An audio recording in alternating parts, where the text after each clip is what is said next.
Cheers, queers. What's on the big gay agenda today, Theora? Today, we are talking about one of our favorite shows ever, which is Queendom The Series. Woo! Today, we are dedicating this whole episode to this fantastic show and talking about why we loved it and why you loved it. So thank you to everybody who answered us on social media for sending in your thoughts about why you also loved Queendom. For this episode, we are going to be giving you all of our thoughts and feelings about why we love the show. And then at the end, we will read your responses as well. So again, thank you for everybody who participated. There's a lot to love. There is. And your responses definitely showed that. Yeah. I'm sure the creators that saw it were very happy. So this will not be our typical scene-by-scene breakdown like we're done with Pluto and Blank and Gap. This will simply be an overview episode where we talk about Queendom. If you want more Queendom content from us, we have several interviews from the Queendom creators that are on our YouTube or our podcast platform, with the exception of our screenwriter interview. That one is a written interview that's on our website at biggayenergypod.com. So check those out if you haven't seen them. It's even more insight into the show, and it was really special being able to talk to them and hear about their creative process of putting Queendom together. It really was. It's a fun time. It is definitely go check it out. Yeah, definitely check those out if you haven't. It'll make you love the show more, because I feel like if you're listening to this, you love the show. So like you'll love it even more. So like get into the loop. If you want other content from us, we also reacted to the entirety of the series. There are a couple episodes on YouTube in a highlight format, but we have the whole series full-length videos on our Patreon, so you can come watch the show with us and have fun over there. Yeah. Do everything Theora just said. Do it all. All right, Caitlin, are you ready to get into this? I am so ready. All right, where would you like to start today? Let's just start at the very beginning. Okay. Can we just talk about how wild it is, the fact that they cast Print and Rey in this production without them knowing who is going to be in it? Wait, like the dollhouse thing? Yeah, the dollhouse. That was like that was wild. Like, what a gimmick thing to be like, oh, even the actors don't know. Yeah, how would you cast if you don't know if they have chemistry? You're just like gambling. That is a huge, unless those two also, Well, okay, hold on. Why is it that we know who the guy is, but the females don't get to know who each other are? Well, it's because I guess he was sent out first, but like I don't know that they knew he was in it either, and like that's why he had a mask too. So like technically everybody was masked, but like the premise of the dollhouse is a love triangle. Yeah. So like, what do you need to make sure the actors all have chemistry with each other? But I guess like Rey and I'm gonna butcher this man's name a million times. I meant to look at it. Damn it. A-Man. He I feel like they knew each other, so they've done commercials together. So I guess like they knew, like the producers or whatever knew that they had chemistry, because we see it in the show. There's like a hair drying commercial they're both in. Yeah, but like Print's the wild card, and Print is a wild card. So I feel like you would want to, and she's a newbie to acting, so I feel like you would want to test her with at least him, because it's a love triangle is the story. But I mean, I guess it is a reboot, so you have your like fan base. But yeah, that must have been wild to be like, who am I working with? Oh shit, it's you. And then in front of everybody. Oh yeah, that sucks so bad. And like the managers didn't know. Like, oh that's my gosh, wild. How did they keep that under wraps? Like, you know what I mean? From like going business perspective. Going forward, at least Wanmai was like, in the contract, we must have know the cast list ahead of time. Seriously.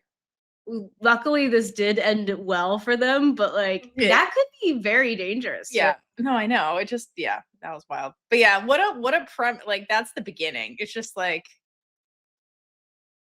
that's just crazy. That's not how it goes. No, I mean, but it was fun. Yeah, it was fun. You got to see all the actors' chemistry though, because they all had to save that event as best they could. Yeah.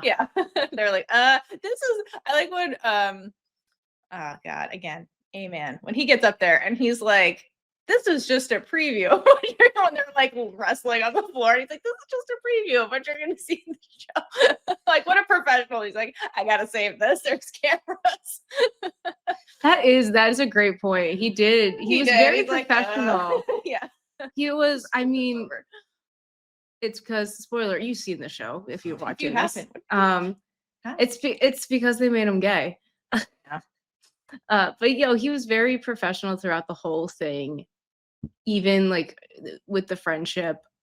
Because I mean, we thought that we'll get there, but where was I going with that? But the screenwriters watching these people meet, they should have been like, all right, back to it. We have to write in some fighting scenes. They'd be great at it. Seriously. Well, they'll be great. They were great. What's your okay, my number one thing about why I love the show is that, and I think I'm confident this sentiment was in a lot of listener responses, was that Print and Rey were unproblematic. Like, you had a main couple and like we're following their love story essentially. And like, they were unproblematic the whole time. Like, even their like little rivalry at the beginning, like, not to minimize what happened to Print, because poor Print multiple times gets put through the ringer in her career, but like, even that, like, all of it was very like understandable things that happened. It wasn't like outlandish in any way, and it wasn't like they irrationally hated each other. It was very much driven by the fact that they were, not that Print didn't hate Rey, but Rey kind of did a bit, because of like, they were in competition constantly with each other just by what they were, doing as kids and their career paths that they were going on. And it created a rivalry because you're competing with the same person over and over again. So like, that's, yeah, right. Naturally, there would be friction there just because of that. And so then like the Glitter Girl things happened, and like Print gets royally screwed over. And so it's like, it's understandable when they first meet that there's tension. It's not this just like outlandish, like, like a Gap, it felt weird that they're like hated each other in the beginning. Like, Sam hated Mon in the beginning, and you're like, why is this happening? This felt very like, oh, okay, this. And then when you get the backstory, like, I understand this more. But like, throughout the entire show, like, they were unproblematic. Like, they weren't sabotaging each other. Like, Rey does try to like get back at Print by selling her brother's cars, but then immediately is like, oh shit, I didn't mean to harm somebody else. I was trying to get back at you because I thought you were trying to ruin my life because I saw this video of me dancing and I would never dance. You know what I mean? It's one of those things where it was like, that's all fair. bred from their competing. And and I also Rey's mom's influence, because even though they were competing, you do see that they were friendly.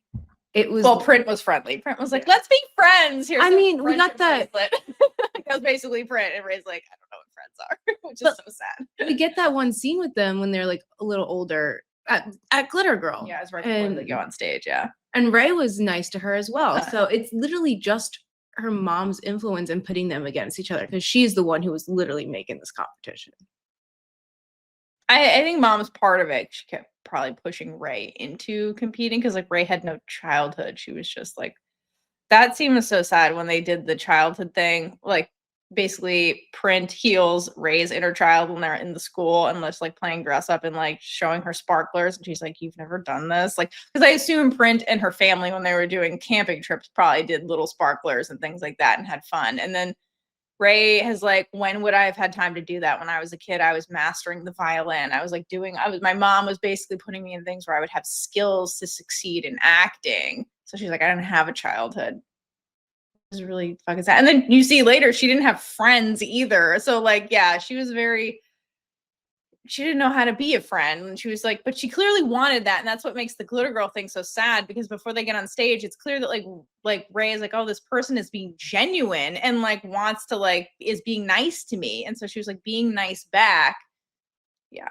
Because like she had no friends. It was very sad. It's adorable though. But I like their contrasting personalities. They complement very well. And it just made for a good main couple that, again, it doesn't have to, like, I think Beam said it in the interview, the director, where it was like, real life is dramatic enough. Like, you don't need to force things. Like real life has perfectly plausible drama and that feels natural, and like everything about it just felt natural, and that's why I like the show, like the way it was written and the way it progressed. It was very just like natural circumstances. I was never, despite the fact that there's a body swap, I was never taken out of the show and was like, what is happening? Like in a like, this is weird kind of way. Like it all just fit. Yeah. If that makes sense. Even God, like God didn't show up enough. Okay, God, aka the mysterious person. We call the mysterious person God because the mysterious person has God powers and like doesn't actually help you, which is my trauma. But like anyway, we just they keep showing up and we're like, first of all, okay, my thing with I like the mysterious person. I like how the mysterious person was done because like they are mysterious. And it's like they come in and interfere and then we don't know anything about this person. We never learn. Like, why was this person fixated on Print and Rey? Like, why? Why were they fixated on them? Why were they at Glitter Girl? Like, we never learned why, and I think that's great. It's just they showed up, they caused mischief and leave. Like, that's great. But I find myself very curious about like how this magic works. And that's just my brain like being like, I want to know how things work. Like, why is this? How did this I'm curious more about this person. I mean, that's the reason they're named as mysterious person. Mm-hmm. Got you hooked.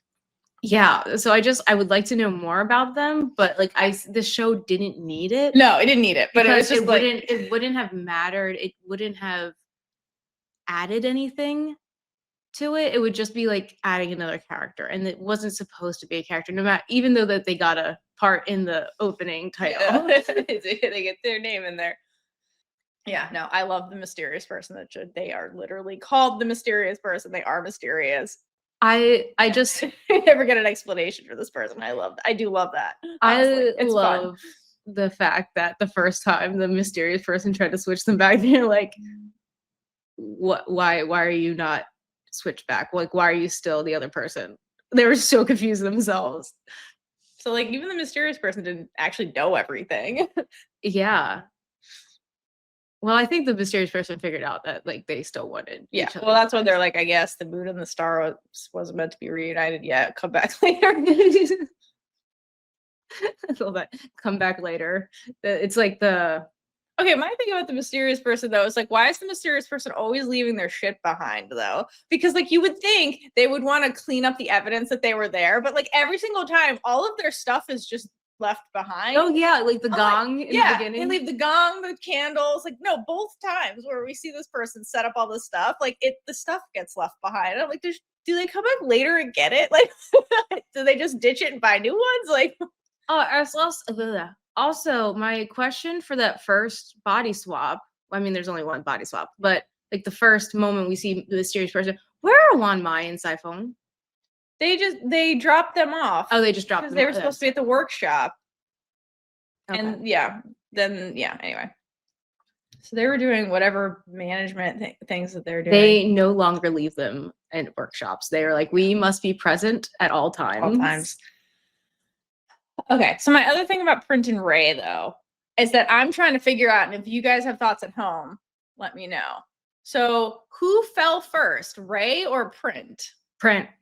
You think it was Print? Print's entire diary from childhood was about Rey. That was crazy. It was so gay. It was really gay. It was really gay. And the entire series, Print has never been, like, is so... is that you can tell Print's feelings from the very beginning. Well, also Print is extroverted. So like her feeling, she's more, that's the thing. That's why I'm asking this question, because character-wise, Print emotes and you can literally see her emotions always on her face, regardless of who's acting as Print, because that's Print. But then Rey is the internal closed off character. So you can't always see when she's having her emotions because she's guarding them. But they do come out in little things. And like, to bring back the Glitter Girl thing, right before they go on stage, it looked to me like flirting was definitely happening. That was mutual, because like Print initiates it by being bubbly and is like, let me clean your skirt. Let's be friends afterwards. Cause like she says later, I just wanted it to be fair. And like, we've been doing this. This was the last time we we're going to compete. Like, might as well see who's the best, like going out on our terms or whatever. And like when they're standing there before they go on the stage, like Print looks away and then Rey looks at Print really quickly and then looks away. So to me, it looked like mutual, and like Rey like smiles a little bit and stuff, which she doesn't normally do. So I'm like, I feel like there was something mutual there. And then like mom shenanigans just like sours the whole thing. And then everybody's reaction to Rey winning isolates Rey and isolates Print from Rey, because like Print's like, that was my opportunity to like be an actor and fulfill my dad's wish and like all this kind of stuff. And so like, I feel like Rey's mom stunted her emotional growth, like being able to understand her feelings. So I think oh, for sure. Print knew first. They might have like, it was just like that whole thing, like growing up. I think there was always something there between the two of them. That's what I think. I think Print understood it first, though. Or like, did she? Well, I like to think that like based on the glitter girl thing, because that's the youngest we get them in like an actual sequence. Like there's photos of them, yes, but like we don't really know what's happening in the photos other than they're being kids or whatever. But in that scene, like you can clearly see that there's this mutual thing happening. So I like to think that it was happening simultaneously. It's just I don't think either of them recognized what was happening, because like Rey was like, oh, somebody's being nice to me for the first time, and then Print is just naturally like bubbly. So like, was she flirting or was she just being herself? And then it was just like turning into something, you know, and they didn't recognize it, kind of thing. They were young. Also, like, again, I think it was, I mean, just going back to the diary, she was into her. Yeah, she just didn't realize that either. I don't know that they were kids. Like, yeah, I mean, it's hard. It's, I mean, I didn't realize I was gay until college. So yeah, like it's a hard thing to like, feelings are just weird. But like, I think when we get the present timeline, it's clear that like Print recognizes what's happening first, but then does she? Because then Rey always has these, okay, first of all, I'm sorry, Your Honor, we have to go back to, because like even in the timeline, who falls first? Like I think we as the audience are sucked into Print first, being like, because you get the heart noises and stuff when they're doing the acting, but also we're doing the acting. Why the hell does Rey know the male lead's lines that well? That is true. And you know what I mean? She was way too prepared for that, is what I'm saying. Like, she was way too prepared. She didn't even look at the script. I'm like, why did you have that so memorized? You understood the male lead's, like, motivations and all this stuff in a scene you're not in. You know what I mean? Then she's like, let's just practice this. Like, well, she was supposed to be in it. I know, but like, that seemed a little suspicious to me. I think all of that was still subconscious. They were getting the scripts as they were doing that. So it's not like she memorized the whole thing in advance when she was like, oh, this is my role. They were getting scripts, like, because remember, they didn't even know they're acting against them until they did. Right. Yeah. So my thing is Rey was a little too prepared for that scene. She was. Yeah. Like she was a little too prepared. I noticed that when they were like, going, let's practice kissing. And it's how like, do you have all these lines memorized? She had the emotions down, like she researched it. Like, I think that's the introvert way of being like, let's have fun here. Yeah, because it wasn't this big shock to her when she gets the confession. She's just like, oh, and she's immediately happy about it. So I think that like she was having feelings, but maybe she, like, to your point, was emotionally stunted and didn't understand what it was. Yeah.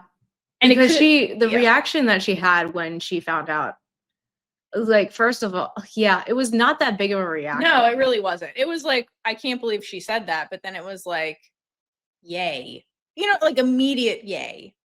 Yeah. That scene is so cute. We'll get back to that later. But anyway, who fell first and then who fell hardest? I feel like it's Print also. Yeah. Print's all in, always. Oh, yeah, no, she's just always 0 to 1. Which is not Rey's fault. I don't know. Rey completely. They bind. You know, they bind together. It's very cute. I feel like they're by the end. I mean, very early on, actually, like their love is pretty equal. Like they. Oh yeah, no, for sure. Hard. Yeah, agreed. It is. It's not there. There really isn't an imbalance, and that's again another thing I like about them. Like they have a very good relationship that's unproblematic and is really good. And I would say that like Rey is also all in because no, I agree. I see my brain is looking at the characters in my head and they're like, nope, they're switched at that point. So I'm trying to figure out who is who. So that's just what's going on with me. Because because Rey, you see her just like she was trying to cook breakfast. She was throwing herself into it as well. And I think this was her first time learning about feelings in general. I agree. Because like she was learning how to be this person. Because I don't think she hasn't seen her mom do this. That wasn't her relationship with her dad. No. So this is their relationship was probably watching TV, being in projects. Yeah. Yeah. So this was like her first time being like, oh, all this stuff that I've had to act, I can do this in real life now. Right. This is her first experience, and that's really cute. And It's she was really trying cute. so hard. She tried so hard. That was adorable. That really was. It's like, please put the eggs away. I was like, was that an egg? I couldn't fully figure it out. Yeah. Put that down. But it was so cute. It was so sweet. Oh, we'll come back to that scene. I love that Okay. scene. Okay. Give me a point, Kayla. Why do you love Queendom? I mean, do we want to stay on Print and Rey or? I mean, whatever you want. We can popcorn around. Doesn't matter. Whatever you're feeling. Whatever the mysterious person is telling you. All right. Well, the mysterious person is telling me that like one of my favorite parts of this whole show are the side bitches. Yes. Wanmai and Saifon. Oh my gosh, I love those two so much. It's so stupid. The amount of times I watch it and I go, they're such idiots. They're like, out loud. definitely idiots. Such idiots. They're till the end. You're like, they're idiots. They're till idiots. the very end. Yes. No, I love them. They're idiots. But I love the trajectory of their relationship. They were frustrating in the fact they were like just bumped their heads together. But I love that we have this like history between them with I want to know in the end, this is just me wanting to know more about different things. Like how was Wanmai Saifon's boss? Like what was that actual work? What were they doing? Yeah, that's my question too. I assume it's something entertainment agency related. Like did Wanmai have her own agency? Yeah, I wonder if Saifon was like an assistant at that point. But and then was like working her way up. But then like what I want to know what happened to that company because like it doesn't seem like Wanmai has that company anymore because she's just like Rey's manager, but like what happened? Yeah, I wonder if she went because she didn't go off on her own because she didn't have a company yet. Yeah, right. And then she makes a company. Yeah, what happened? I feel like Saifon had to be her assistant or something because of the fact that she did get fired. So she had to have gone to another agency. Well, yes, Saifon, yeah, for sure. So I feel like Wanmai might have still been with that agency. It's possible. It's just like we never see her really go back to that office or like interact with coworkers. And that just might be a limitation to like where we were focusing the narrative, which is not a bad thing. I don't really care that much, but it was just like, yeah. But going to that like past company, the moment with the password, the hotspot password, and it being both of their birthdays. First of all, Wanmai being a dumb, loving idiot of not realizing like it's her when it's her birthday. She's like, oh, they have the same birthday as me. I think she was testing the waters though, because when you get it again and you get it from her point of view, she was like, it seems like she was like, oh, is this what I think it is? It can't be what I think it is. Let me just say it and see what she says. So if you think about Saifon and Wanmai, and you have their parallels to Print and Rey, obviously, and personality wise. That's what I mean. Like Wanmai and Rey are very similar, where they're more internal characters, and so like they're not going to give you their genuine reaction. It's going to be more subtle and like subtexty and stuff. So I feel like that was the subtext of being like, oh, does my crush like me? I don't know that she likes me. I'm her boss. Let me just say it. I think that's kind of what that was. She's definitely a lot more cautious. Yes, because Saifon's gonna just emote because that's what she does.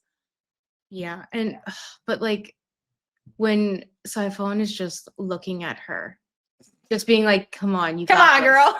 I thought you were smart." And oh my gosh, is it Prowl? Mm-hmm. Yeah, I think Prowl.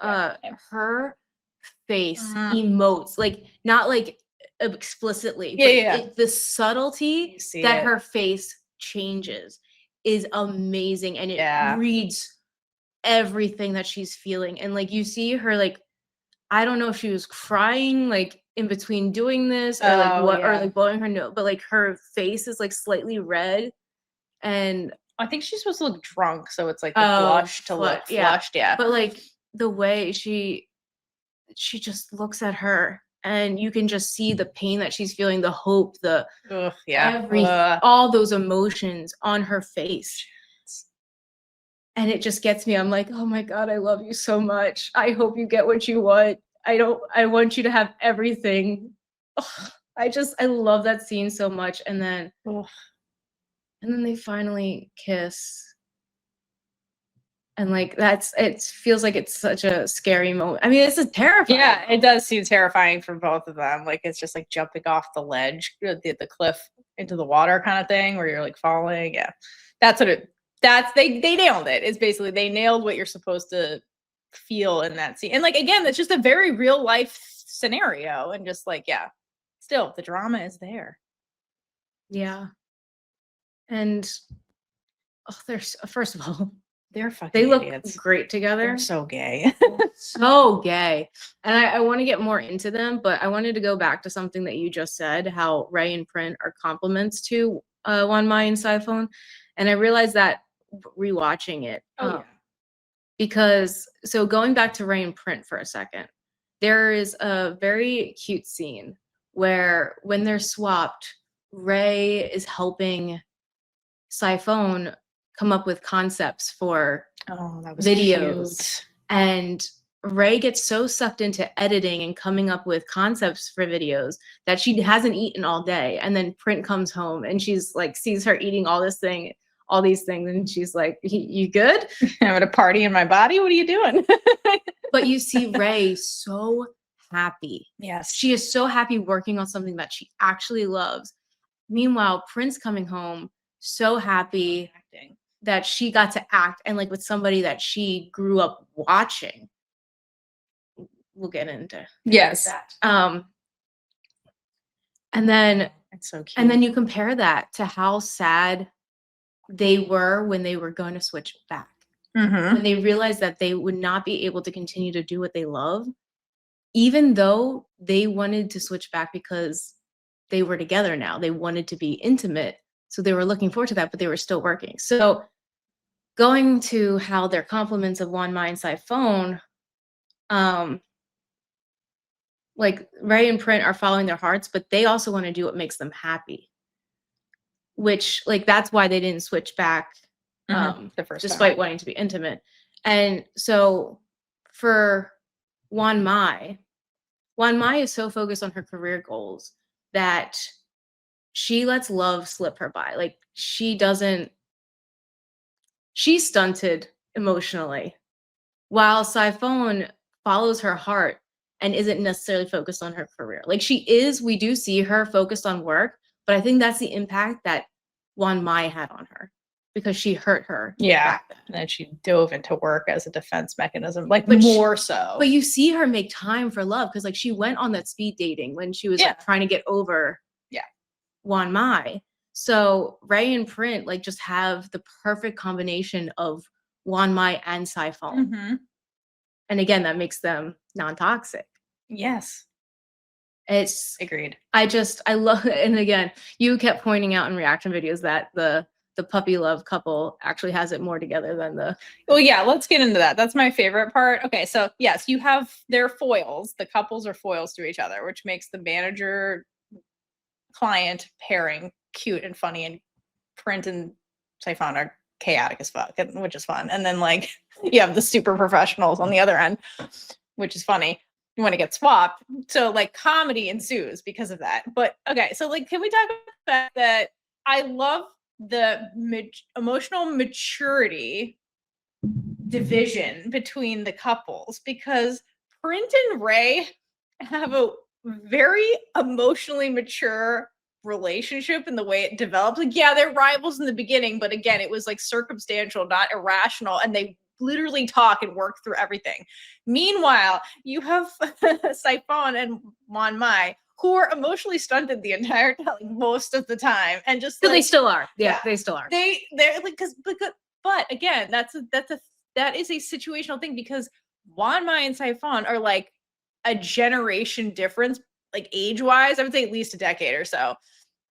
I don't know their actual ages, but like because they're older, like they have baggage, okay? They have baggage and like trauma responses and like all that kind of stuff. And so like when you have an older couple that you're focusing on, like there's a lot more stuff to get into just naturally because they've lived longer lives. And so like I love that it was not like age is wisdom. It's like, no, with age comes more baggage and shit that you have to then work through together. And so I love that you had them doing that, but they were like both like children about it. Like they weren't like Rey and Print who sat down and talked about their feelings even when it was hard. Talk. No, And that is talk. something that like They never talk. They're not like children. me, but Oh, it, like so funny. it's I don't know what the right emotion is. It just I really, really, really just wanted them to sit down and talk. That's not who they are. No, it's not who they are. And it was funny. And like, again, and that's a real life thing too. They struggled with that the whole time. And that's valid. It was fun seeing that in an, the quote older couple. Cause usually the quote older couple has their shit together. They do not have and I thought it was such a funny contrast to have that where you had like the puppy love was like very stable and the feelings are just like explosive weirdos. It was a great dynamic because again, they're set up to be similar people, like the managers and the clients, but then in relationships, that was not the case. And it was just great. I loved it so much. Can I talk about something that I wasn't a fan of with just the fact that they didn't communicate? Is that one scene, again, I love the scene where Saifon is like the teacher. Tying up sexy teacher time. Yeah. Wanmai. It was ridiculous. The fact that Saifon was upset with Wanmai for not following their deal which is not working during their date. Yeah. And Wanmai's response is to just say, "I'm sorry, I love you," and you just keep kissing her to make her. I just did not like that because that was very much, I don't know if that's what they call like love bombing. Like kind of, yeah. Yeah, like it felt like, oh, I love you. Just focus on the fact that we can be intimate. Yeah, because again, it's just like they suck at communicating. Is the root of it. They both really, really need to go to therapy. Yes, together and individually. Yes, they need to go to therapy. Honestly, they all do. Everyone really does need therapy.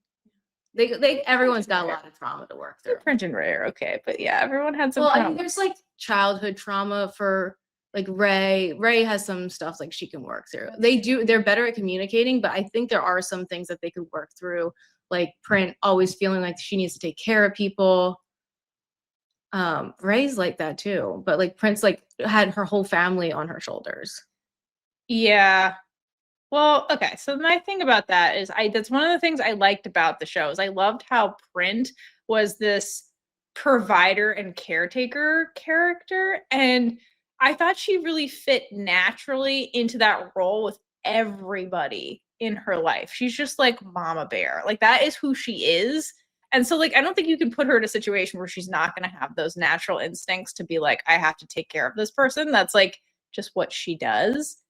And it always felt very natural from her. It really didn't feel forced, at least from what I've seen. I know we had the conversation with Rey where she's like, your family feels really uncomfortable that you're doing this. Because like, I get where that conversation comes from because like when Print's like, I want my family with me is kind of the thing, hence the house in Bangkok where she's working. But her family is out in another city or village or I don't know enough about the area, but like, and when she goes back, I guess she doesn't go back often, but when we do travel back to Print's home, it's like her mom, brother, and sister have a life there. Like their life is there. And so I don't think Print realizes that she would be like taking them out of their life. I think in her brain, she's like, they could live more comfortably with me and have access to more things and like not struggle. And like she's thinking about it from that angle, which is very valid given like they lost their father and like that kind of stuff. And so she feels compelled to like keep the family together, make them happy. She's like trying to overcompensate from that. And I think that's like coming from like projecting a little bit because she's hurt, which is understandable, but like also, well, her family has a life there. And I don't think she sees that part. Like she just sees that we're not together, therefore we're not a family. Also, kind of, like we're not whole kind of thing. We need to be whole. And she's trying to fix it because that's Print's like a fix-it person. Yeah. Also, Prince went to Bangkok to work to be able to provide for her family. Well, And yes, but also like she was trying to do that before, because remember with her dad when he was alive, she made the deal with him. He's like, I will be an actress one day. So like she was also trying to fulfill his wish, the last promise she made to him, which had nothing to do with trying to support the family, honestly. So like it then became that because she, you know, it's kind of like if you're in America, it's like going to New York City. That's where the opportunities are. That's where the money is. So that's what Print is also doing. She leaves her hometown to go like make money, and then, you know, they lost the father, they lost somebody who was contributing to the household. So then she tries to fill that role while fulfilling her wish to him. So like, I think she was going to do that anyway, but now it's more like I'm trying to heal the past also while chasing my dream kind of thing.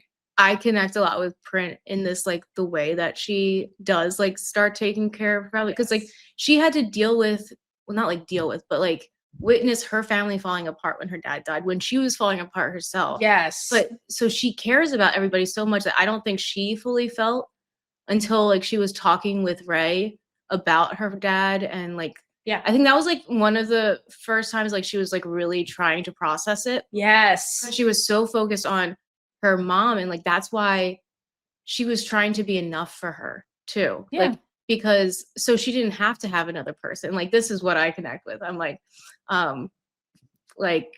be enough so they don't have to have someone else in their life. And that's why she was so upset with Jake being there, because she's like, but I'll like if you come with me, I'll be there for you. You don't need another man, because what if this guy hurts her? Then it's back where we started. Yeah. So she's just trying to protect her mom. And like, I understand how she was like so upset that Jake was there, but she's forgetting that her mom deserves happiness. And like, maybe it won't turn out well one day, but she deserves to find the happiness in the short term. Yeah. Yeah. And, but like, again, to your point, like, I don't think Print really processed the death of her dad fully. I think she did, but not fully. Yeah. And then was just like, go, chase my dream, make this happen, get the house, do the thing. Like she was hustling like crazy. Like that girl worked like crazy to like, again, I think in her brain, she was trying to fix it by getting them the house, putting the family back together, like by physically putting them in one location. And like in her brain, that was like how she was going to quote, fix it for everybody. But like, time obviously passed and like people changed and like they settled into their lives where they were, and then she settled in her life where she was, and then it like couldn't be like that. And I don't think Print had the time or space to really like see that, because she wasn't, because remember when they come home to search for the mysterious person, her mom comments, oh, you should come back more often, like implying that Print doesn't come home often. So then again, Print doesn't see what their life is really like because she's not there. So like I think they just grew apart and grew into different aspects of their lives, and that's just how time works. And like I just don't think Print had a moment of peace to see that, because she was constantly hustling like crazy to chase her dream kind of thing, or make money, or like get the house and like do all the things she was trying to do. And so I think with Rey, it was good that she had Rey A with her to talk to, and then B to like take her back, and for Rey to also come back as a third party person, like when she's there by herself, to be like, oh, this is what the family is. You know what I mean? Like Print wasn't there to like hover and jump in and save her. Like Rey had to like be Print in that and by herself. And I think that was like a good thing, because it gave us a different perspective of the family, and like the family a different the space and to like say their piece that Print would have reacted to. So like I like the way that unfolded in the story. I thought that was really good. And like again, it was all like real life stuff that just families and people are complicated on their own, and it's just them getting into all those things, and then like again, Print having the emotional reaction to it and the outburst, and them getting into a fight, and like that happens. Like that's all very valid. But then like they process how they felt, and then they go talk about it. And like I liked, again, their relationship was just so good and so like real. And I love it so much. I love it so much. It's so good. It really is good. Well, while we're on the family real quick, can we just talk about like how much Jake really did try It was cute. He did try so hard. And like he was learning, he was like so proper with like learning the Thai language. Yeah. And it was so funny. Like he was just speaking Thai, and then he's like, "It's okay, it's okay, it's okay." Like when he was like the food was burning or something, or I forgot. It was something. Yeah, he dropped the chopstick. Yeah. It was just so good to see a nice guy in a show until proven otherwise. Until proven otherwise. We didn't see much of him from what we saw. But like he cared, and like with the bike, the bike is kind of like not a metaphor, but it is a metaphor for their family. Their family and the dad. And it was like broken down, and he was fixing it, and not to like replace it, but to like keep the memory alive. Yeah, keep it running. Yeah. And that was just so sweet. And cute. I love the touch that he was also a widow. Yeah. So because I think that made it really more real. Like it made it so they could bond over something and like keep memories alive together. Understand each other's grief and loss. And they're really helping each other to process. Yeah. Like Print and Rey. Exactly. And he knows, I wonder, we don't know, I don't think we know this, like if he has any kids too. I don't believe so, but it's also not relevant.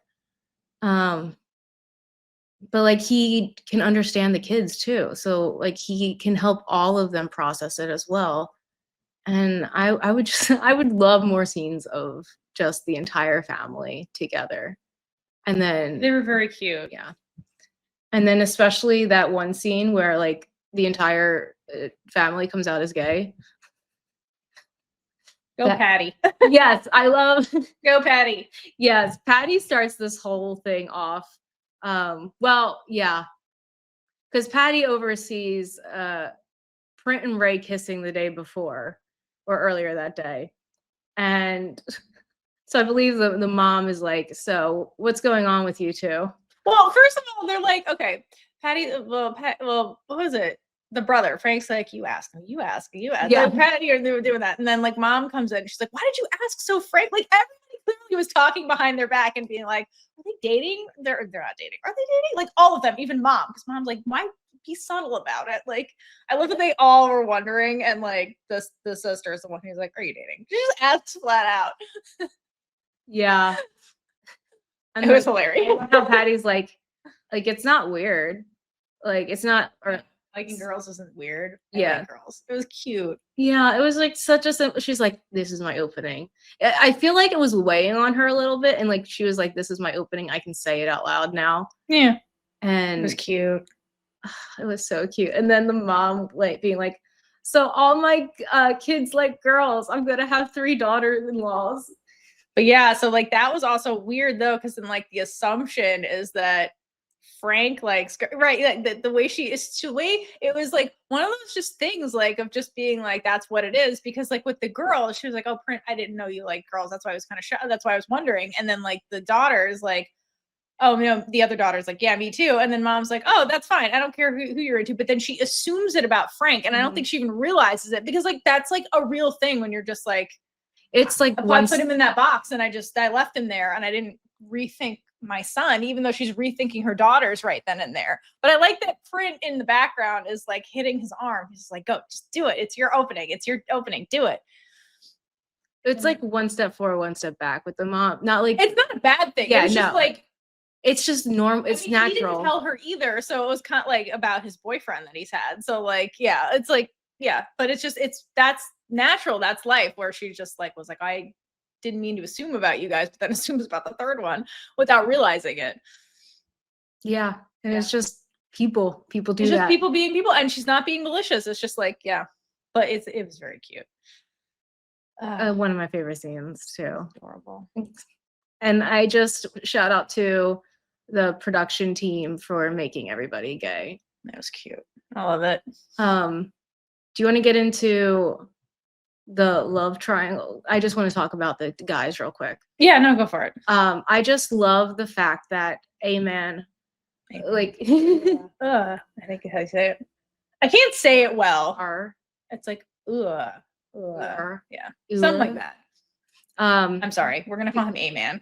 Yeah, unfortunately. I'm so sorry. I meant to look it up before this. Dior is not the person you asked to pronounce Not this. at all. Um, That is what I hear when I'm watching it. no, I can't. I have to like listen to pronunciations and then practice. Like, I literally do research for this. It's just, of course, there's always something to research. Anyway, Amen is you assume immediately from the very opening that he's going to be the one to come in between the two females. Because that's the cliche. Yes, and that is what we're used to.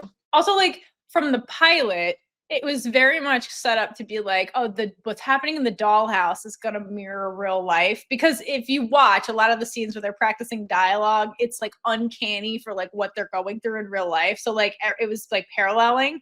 So you would think that like, oh, he's going to be beloved. And I like that they do go that route. And then they're like, yeah, but no. Like they set it up and they're like, no.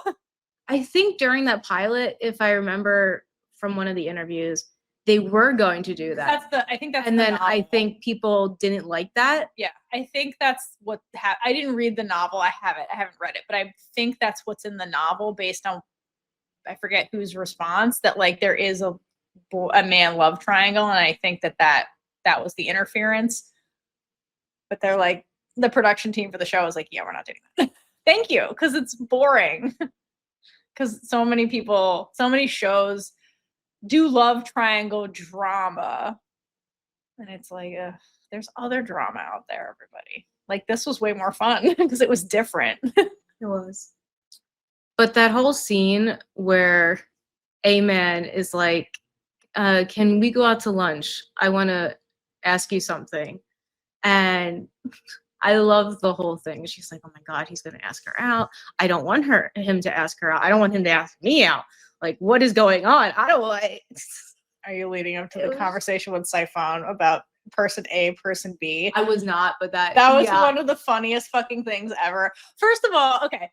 Side change about that, because that's like sequentially what happens, where she's like, I need advice. Let me talk to the person I get advice from, which like, how are you not more messed up, Print? Because Saifon is not the person you ask for love advice. But apparently they have deep conversations like that, because like that's what she said in the hospital scene. That's how she knew about the mysterious person that she's into. Anyway, so that conversation was so funny because like I love Saifon in that scene because she knows what Print is really asking, and she slips up a few times being like, yeah, you should do that, Print. I mean, person A should do that. Like, because she's like, I know what you're asking me, even though you're not asking me this. But it was really cute. But like the advice she gave her, which I love that she ends up in the hot mess relationship, because her advice here is actually good advice, where she was like, well, you can't, like, if person B wants to go on this date, like, you can't be mad at them for that. Like, that is their choice. And then like, but on the flip side, she's basically like, if person A, aka Print, is having feelings for person B, aka Rey, she's like, that's more than a friendship feeling. She's like, you can't control your feelings. Like, that's not a bad thing. Like, even if like person B doesn't want more than a friendship, like, you having the feelings is not bad. Like, you can't control your feelings. And I like that she puts those things into perspective for Print, but then also was like, you should do that, Print. I mean, person A should do that. And Print's like, yeah, no, it's hypothetical. It's hypothetical. I love like the first time she messes up. It was cute the way they acted the scene out. It was very cute and funny. Yeah, and like her eyes go wide. And then as soon as she's like person A or person B, and Print goes back to like, okay, it's fine. Mm-hmm. So like they both know that they're on the same page. No, they definitely are. Like, Saifon figures out their shit a lot, like, from there. And then also when Print and Rey, the day after they start dating, like, they have the morning in the kitchen where they're being cute and they put the emojis on the phone. Saifon comes in and clearly sees them doing that, and then like makes a bunch of noise so that because you can see her in the scene being like, yeah, and then she winks at Print at the end. So like she caught them and then they didn't see her. So she announces herself very loudly and comically to like let them break apart. It was so funny. Like, she's clearly like, I see what's happening here, but I'm not going to point it out and let them do what they're doing and just support them. And she's like, she says, go back to doing what you were doing. And then like, leave. Yo, can we talk about how she's like, the mothership is calling? Yeah. mothership was calling. She doesn't have her phone. Like, yeah, it was hilarious. But they were so flustered they didn't catch what she was doing. But I love that she's like very supportive of Print, and like knows Print well enough to be like, I can't point this out now. She'll tell me later. I'm just gonna like let it happen, and I'll walk. It was just the way she was like, I got to be loud and obnoxious so that they see me. It's so funny. And that's like the confirmation that Saifon gets that they're together. Oh yeah, like, but right. later we find out that Wanmai also knows that they're together. She's like, I'm not stupid. So like it's showing the contrast between them, that like, yeah, she knows what's going on, but she is not as expressive, just like Print and Rey are. Exactly. And so it's just very interesting. Like you can't always know what's going on with Wanmai, which is why she needs to figure out how to communicate, because you can't figure it out. So Saifon is like always left in the dark of like what is going on. So maybe that's also why in that one scene where Wanmai is like, I love you, kiss, I love you, kiss, like love me back, say forgive me. Because like she's actually showing her love. Yeah. So it's probably like what got Saifon to be like, okay, fine. Yeah. Yeah. Because like again, Wanmai's not the type of person who would say that. Yeah. Yeah. That was a lot of expression for her. Right, exactly. So I don't think it was like intended to be manipulative, but it was just like, yeah, she was just like, I gotta say how I feel, say how I feel, say how I feel, that kind of thing. Because she doesn't probably say it. Yeah. Back to the guys real quick. I just love how everything played out. And sorry. Well, not so much the jealousy that Print had and like trying to keep. That's part of relationships. It's part of it. It wasn't toxic jealousy. It was just like she was feeling jealous. That, and it all goes back to wanting to protect her family. Oh yeah, with Frank, yeah. Yeah. So yeah. So, but just when we found out that a man likes Frank, my jaw dropped. I was like, they're really gay. Yeah. This is amazing. This is amazing. I did not see that coming, and that was amazing.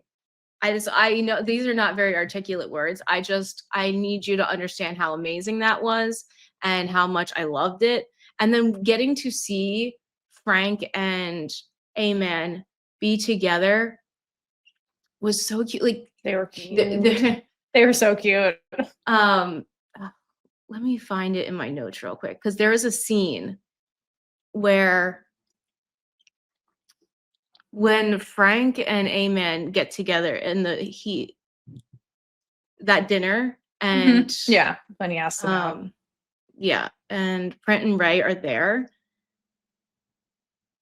We have a scene with Print and Rey, and Rey is Print is saying something about like true love, and we cut to a wide shot and we see Frank and A-Man in the background being cute. And and I think that is to visually show us that their relationship is true love, because we can't spend too much time on them. Yeah, exactly. So that was a perfect good directing choice. Yeah, non-verbal way to show us that their relationship is probably the strongest out of everybody's. Yeah, probably. Because first of all, it's the most established. They've been together. They not officially, right? But they've been together since before the production.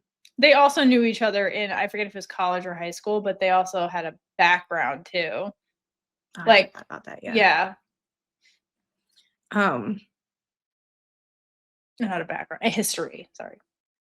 Yeah, I love the way that it was their way of telling us more about their relationship without. Yeah, that was a really good directing choice. Because I mean, obviously, like the focus is Print and Rey, and you're going to get naturally more with Wanmai and Saifon because they're the managers tied into Rey and Print's life on a daily basis, and so like the boys kind of fall into the background.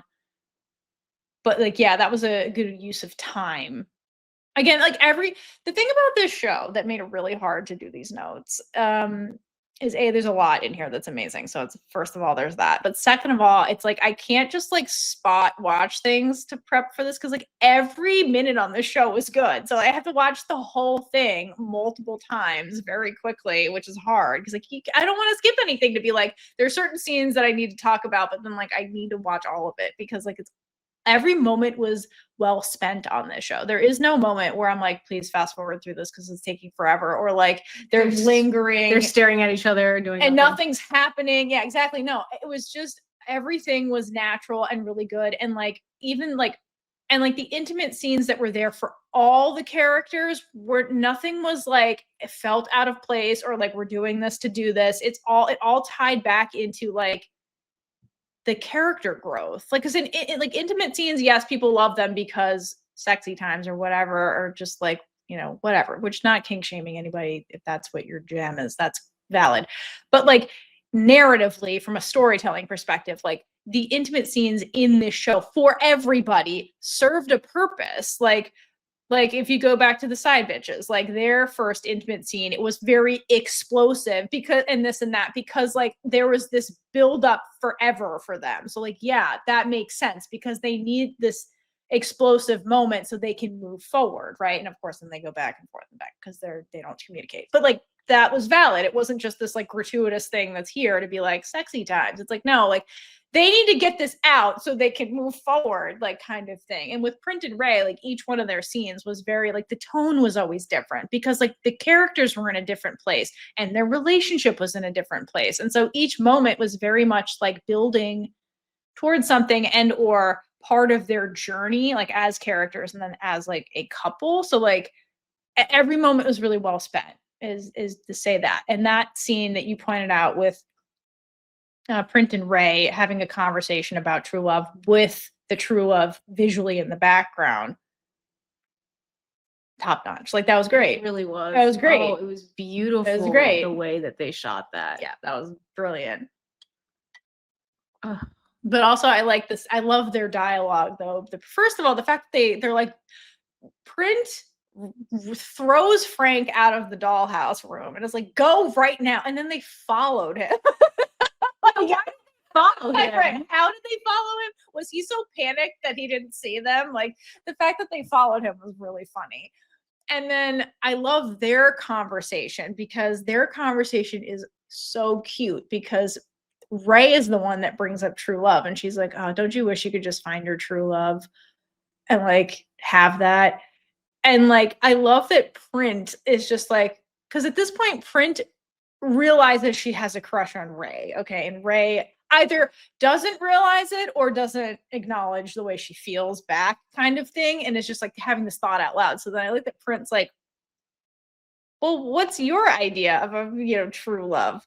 And then I love that Rey just describes Print. Yeah. And then when Print realizes that and like the way she looks away and is like so excited, she's like, oh my God, she's describing me. It's so fucking cute. Other thing I want to say that I love about the show is the way the actors act, all of them, use their facial expressions, which I feel like this might just be a genre thing, but in a lot of Thai dramas, I feel like the actors don't always do that so openly. Mm-hmm. And it might just be that this is more of a like rom-com situation. It might be that just the genre this series was going for, the tone maybe allowed more of that like expressive facial expression stuff. But because I feel like a lot of actors are more like stone-faced in a lot of their scenes versus just like they were using their eyebrows and like everything. Like they're so expressive, and I love that kind of acting because it feels more like they're people. Like it feels more natural and grounded.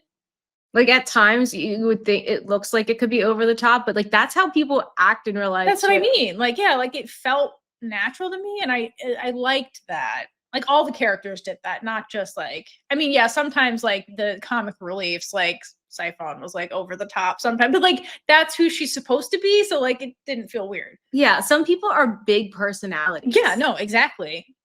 And it was just so very well done. I just love it. I like the acting style of the characters personally. You do get them, because honestly, I could watch them stare at each other because they know how to emote. With They're their also faces. emoting while they're staring. They're not just staring and frozen. Yeah, I mean, like going back exactly. to that scene that I brought up with Saifon and Wanmai, like you saw all these thoughts, and like there was so much said in that one staring scene. Like I did not get bored watching her stare at Wanmai because she's like trying to communicate so much through her eyes and her, and like you just see her like with between the eyebrows and like her head, like she like slightly puts down her head and like or tilts it. Yeah, it's really good.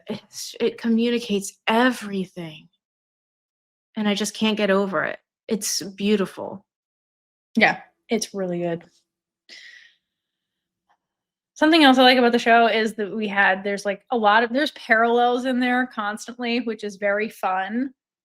One of my favorite though is like Print being caretaking and just like naturally being a caretaking person. And it just like the parallel thing that it happens 3 times and it's like spaced throughout the show. So like great job, which is the Print fixing Rey's clothes, just like doing it. So it starts with the glitter girl thing when they were young. She fixes her skirt. Then when the episode where Googie is missing, quote, and they're in more of the town and they stop by wherever and they see the dog on the scooter. Before they see the dog on the scooter, they're just walking and then Print stops and like fixes Rey's shoe. And then that's when Rey like takes the leaf out of Print's hair and like does it back, which is cute. And then the wedding, then Print fixes Rey's skirt again. So like I like that, like she never changes the fact that she's just naturally this person that it just takes care of other people. And it's like she does these things without thinking too much about it. She's just like, oh, I noticed this, let me fix it kind of thing. And it's a very much like again, like you can also read into the fact that Print keeps doing it like it was like her feet, it was like Rey's feet, and then her like legs kind of thing. So it's like lower part of the body, which is like the dirtier part of the body, air quote, culturally speaking. So like Print is like willing to like fix even the worst parts of you kind of thing. And she doesn't see it as gross or like demeaning. She just does it. So you can like read that into Print too. Like her level of devotion is so deep, like just by that aspect of it. And I love that, again, it was spaced out. So it's like this consistent thing that this character does all the time. Like it's just very subtle. Oh, also to go back to the Frank and A-Man, just to kind of, I also love the subtlety of their relationship too, because like it's there in dialogue. Cause like when Print and Rey first, this was insane. When Wanmai is like, you guys need to live together. Like, did they? But anyway, it was so funny when they're just like, you have to do this. And so it was just funny. It did make sense because they have to learn about each other and stuff to like pull this off. But it was just so funny. The manager, like, you have to live together now. And so anyway, so they go to Print's house for the first time. And in the dialogue, they're like, she's like, don't like, isn't your brother live here? And Print's like, oh no, he's staying with his friend. And that was him living with like it's there in the background that like no one knows what's going on because like that's real life. You'd be like, I don't know, my brother's staying with his friend. And then it turns out it's his boyfriend. But like, yeah. So I like that they had the hints there, but like it was naturally inserted. I like that. I love that Frank and A-Man like technically U-Haul before they even together. Right. Because again, their excuse is ridiculous too. Like, because Print and Rey have to move in because they swap bodies, according to their managers. And then the reason Frank is staying there is because he needed to be closer to the set. And so A-Man's like, well, I live, my place is close to the set. Just live with me. Like, how far away did Print live from the set? Print was also on the same set. That's true. Why didn't Print go to live with you? So anyway, well, Print had to live with Rey. According to her manager. Yeah, you would think that would be like something like Saifon like sees immediately and it's just like, oh, you have to live together. And like she would be the like because Wanmai wouldn't be putting them together. Right, no, but that was really it's just well, that goes in the body swapping. It's forced proximity. So you do get some tropes in there that are fun, but like I think now would be a great time to pause for some shout outs for our KS crew over on Patreon. Woo! All right, so our Chaos Crew members on the Big Gay Ride or Die tier and above are Nope. Thank you, Nope. Leslie, Nope. Sorry, if you're listening to this, I just forgot to put up our graphic that's for the video version. That is why I said Nope. All right, so our Chaos Crew members on the Big Gay Ride or Die tier and above are Amix Monzone _multi, Ariel W, Danny, Erica LC, Here For It, Jasmine O, Jill L, Cassie M, Leona, Michelle G, Monet F, Moving Forward Leading, Nancy D, Natalia, Pooja S, and Worshipchin. And our featured Big Gay supporter members for this episode are Diana V, Sujitha G, and Haya H. Thank you, guys. Thank you so much for all of your support. We literally could not do this without you. And thank you a million times to everybody who is watching and listening to this, because just like even simply just listening and watching, like that is your support to us. Like, I mean, we would do this anyway because we love to talk about this. Like, this is our normal conversations, by the way. Yes. Literally. We have hours. Like, we talk about the same thing. Like this episode, we've talked about this stuff. So Anyway, good. But having people watch us and support us, it means the world to us. And it really keeps us going, knowing that there's other people who value our conversation. It's still wild to us. Like, yes. I can't believe people want to listen to us this much, but we really do appreciate your support. If you want to connect with us further and are not able to join us on Patreon, that is totally fine. Make sure you go join our Discord. The links should be in the description, show notes. You can talk to us and also a bunch of other people who love Queendom, Thai Girl Love, queer media in general. These are your people. Like, if you're listening to this podcast, odds are you're just like us and the other people who are part of our community. So go join there. You will make friends, and it's so great to see everybody communicating. Yeah. Yeah. All right. Only you. And join Discord.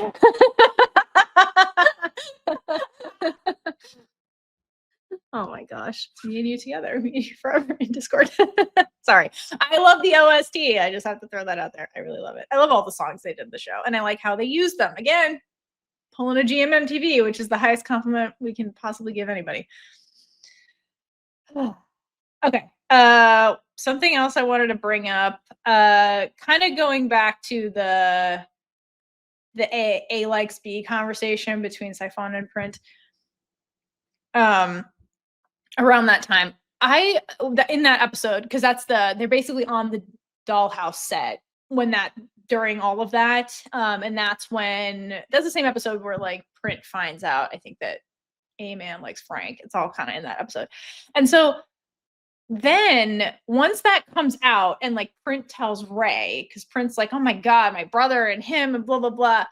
Then we get Frank and Rey bonding because Rey's in Print's body and they're bonding for the very first time. And I thought this was incredibly cute and sweet because like Rey initiates it and Rey's an only child, right? So Rey doesn't have any siblings. And then as we know from like the post Glitter Girl stuff, that like the kids in school did not like her, and actually ratcheted up the bullying and stuff. So like she was very isolated for a long time. And like, yeah, she probably started making industry friends, like A-Man, when she started acting and like post Glitter Girl. But like, she didn't have that ride or die sibling thing that Print has. And so it was really sweet when Rey was like willingly stepping into the role of big sister. And honestly, she did such a great job of being supportive, which like Print couldn't give her brother in that situation because she's Mama Bear. She's like, if you hurt him, I'll kill you. Like, that's who she is. And so like, that was not the energy she would have brought to this conversation. And so like having Rey being like that calm, like supportive sister to him in that conversation where she's like, well, if you like somebody, I want to be that person you tell. And that she's like, it was so cute because like she has no experience with that. And she just like never was able to have that experience. And the fact that she just stepped in and did such a good job was really cute. I love that. It was so sweet. She did a great job. Mm-hmm. Yeah, she was so cute. Okay. Speaking of Rey, I want to talk about Rey and her mother and like all of that stuff. Okay. So, okay. One thing I really love in the show is the way all the family dynamics are very good.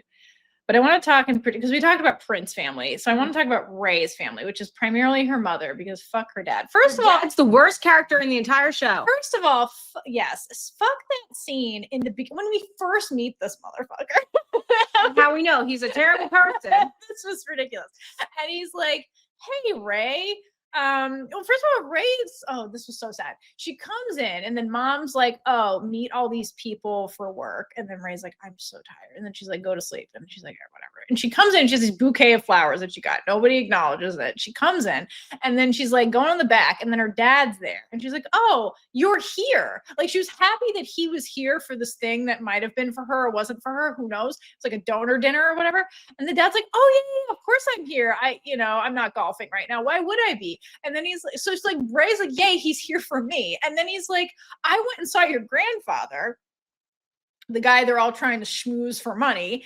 And then he's like, yeah. And he got you this. And it's like the Porsche. And then Rey's like, "Well, but I like have a driver. I don't want that." And he's like, "Great. That's what I thought you'd say. So I'm going to keep this." Then he's like, "I got to take this call," and his phone's not ringing, and he leaves. And it's like, poor Rey. Talk about how he's like, "You can have it whenever you want. Like, if you want it, just tell me." And then like later, when Print and Rey's body asked for the car, he's like, "I thought you didn't want it." Yeah, an asshole. But like again, the fact that he was just there to get free shit off of her back, and then be like, "I'm gonna go take this phone call now." Like, and it was just like her face of just being like, "Oh, he's here for me," and he was not there for her, and she realized that and was like. Like you see how like Rey is isolated even in her own house. Like mom's hustling, mom cares, but mom's always hustling, and then dad does not care. Dad's barely there. Fuck him. And thank you for not giving him a redemption arc. He didn't need one. Yes, thank you. He just left in disgrace of the show, and that's fine. Okay, but one scene I really love is in episode 8 when I think it's Print and Rey. Excuse me. They're at the beach. I think the final filming, and they're sitting on the swing, and they're talking. And Rey confesses to Print about her relationship with her mother and why she's like, "Do you know why I always need to be perfect?" And she explains that to Print. And she's basically like, to me, that conversation felt very close to Motherland, Fort Salem. So if you're an OG listener, that was the first show we ever talked about in depth. That was the creation of the podcast. And there was a mother-daughter relationship in that show that reminds me a lot of Rey and her mother. Do you know which one it is? Rey and her mother. Would that be Abigail and her mom? Yeah, Abigail and General Petra. So same kind of dynamic where you have the mom is in this big authority role, and mom is like has the job you want one day. Mm-hmm. So like Rey's mom was the actress that was award winning and famous and then had to give it up, and that kind of thing. But she achieved the thing that Rey is going for. And mom's very intense, and mom is very well known in that circle. And so the way that the daughter gets affection from the mom is tied to the daughter's achievement. So it's very similar. So that's what Rey basically says to Print. She's like, basically like, the reason I try so hard and I try to get all these accolades is so that my mother can be proud of me, because if I achieve things, mom loves me. That's kind of like, a bare bones way of explaining that kind of relationship. I'm not saying this is good or bad. It's just that's kind of like, hence like why Rey was always being so competitive. It was like to get mom's approval, to get mom's love, that kind of thing. And then, so that's been their relationship for a long time, because Rey's been competing for a very long time. And then we get to Print, like to your point, when they swap, Rey realizes, I don't want to be an actor. I want to be behind the scenes, maybe behind the camera, maybe I want to be a director, because I seem to like this aspect more than, not that she's not a bad actor or anything, she's just like, I think I like, this is more me than this. And then so when they have their falling out, when Rey tries to tell this to her mother and it goes poorly, and Print's like, can you talk to her, like talk to her, you're not talking. I think there was a lot of fear coming from Rey, hence why it wasn't really a conversation. She was kind of being like, I'm not doing this. Because their whole relationship is mom being like, mother knows best.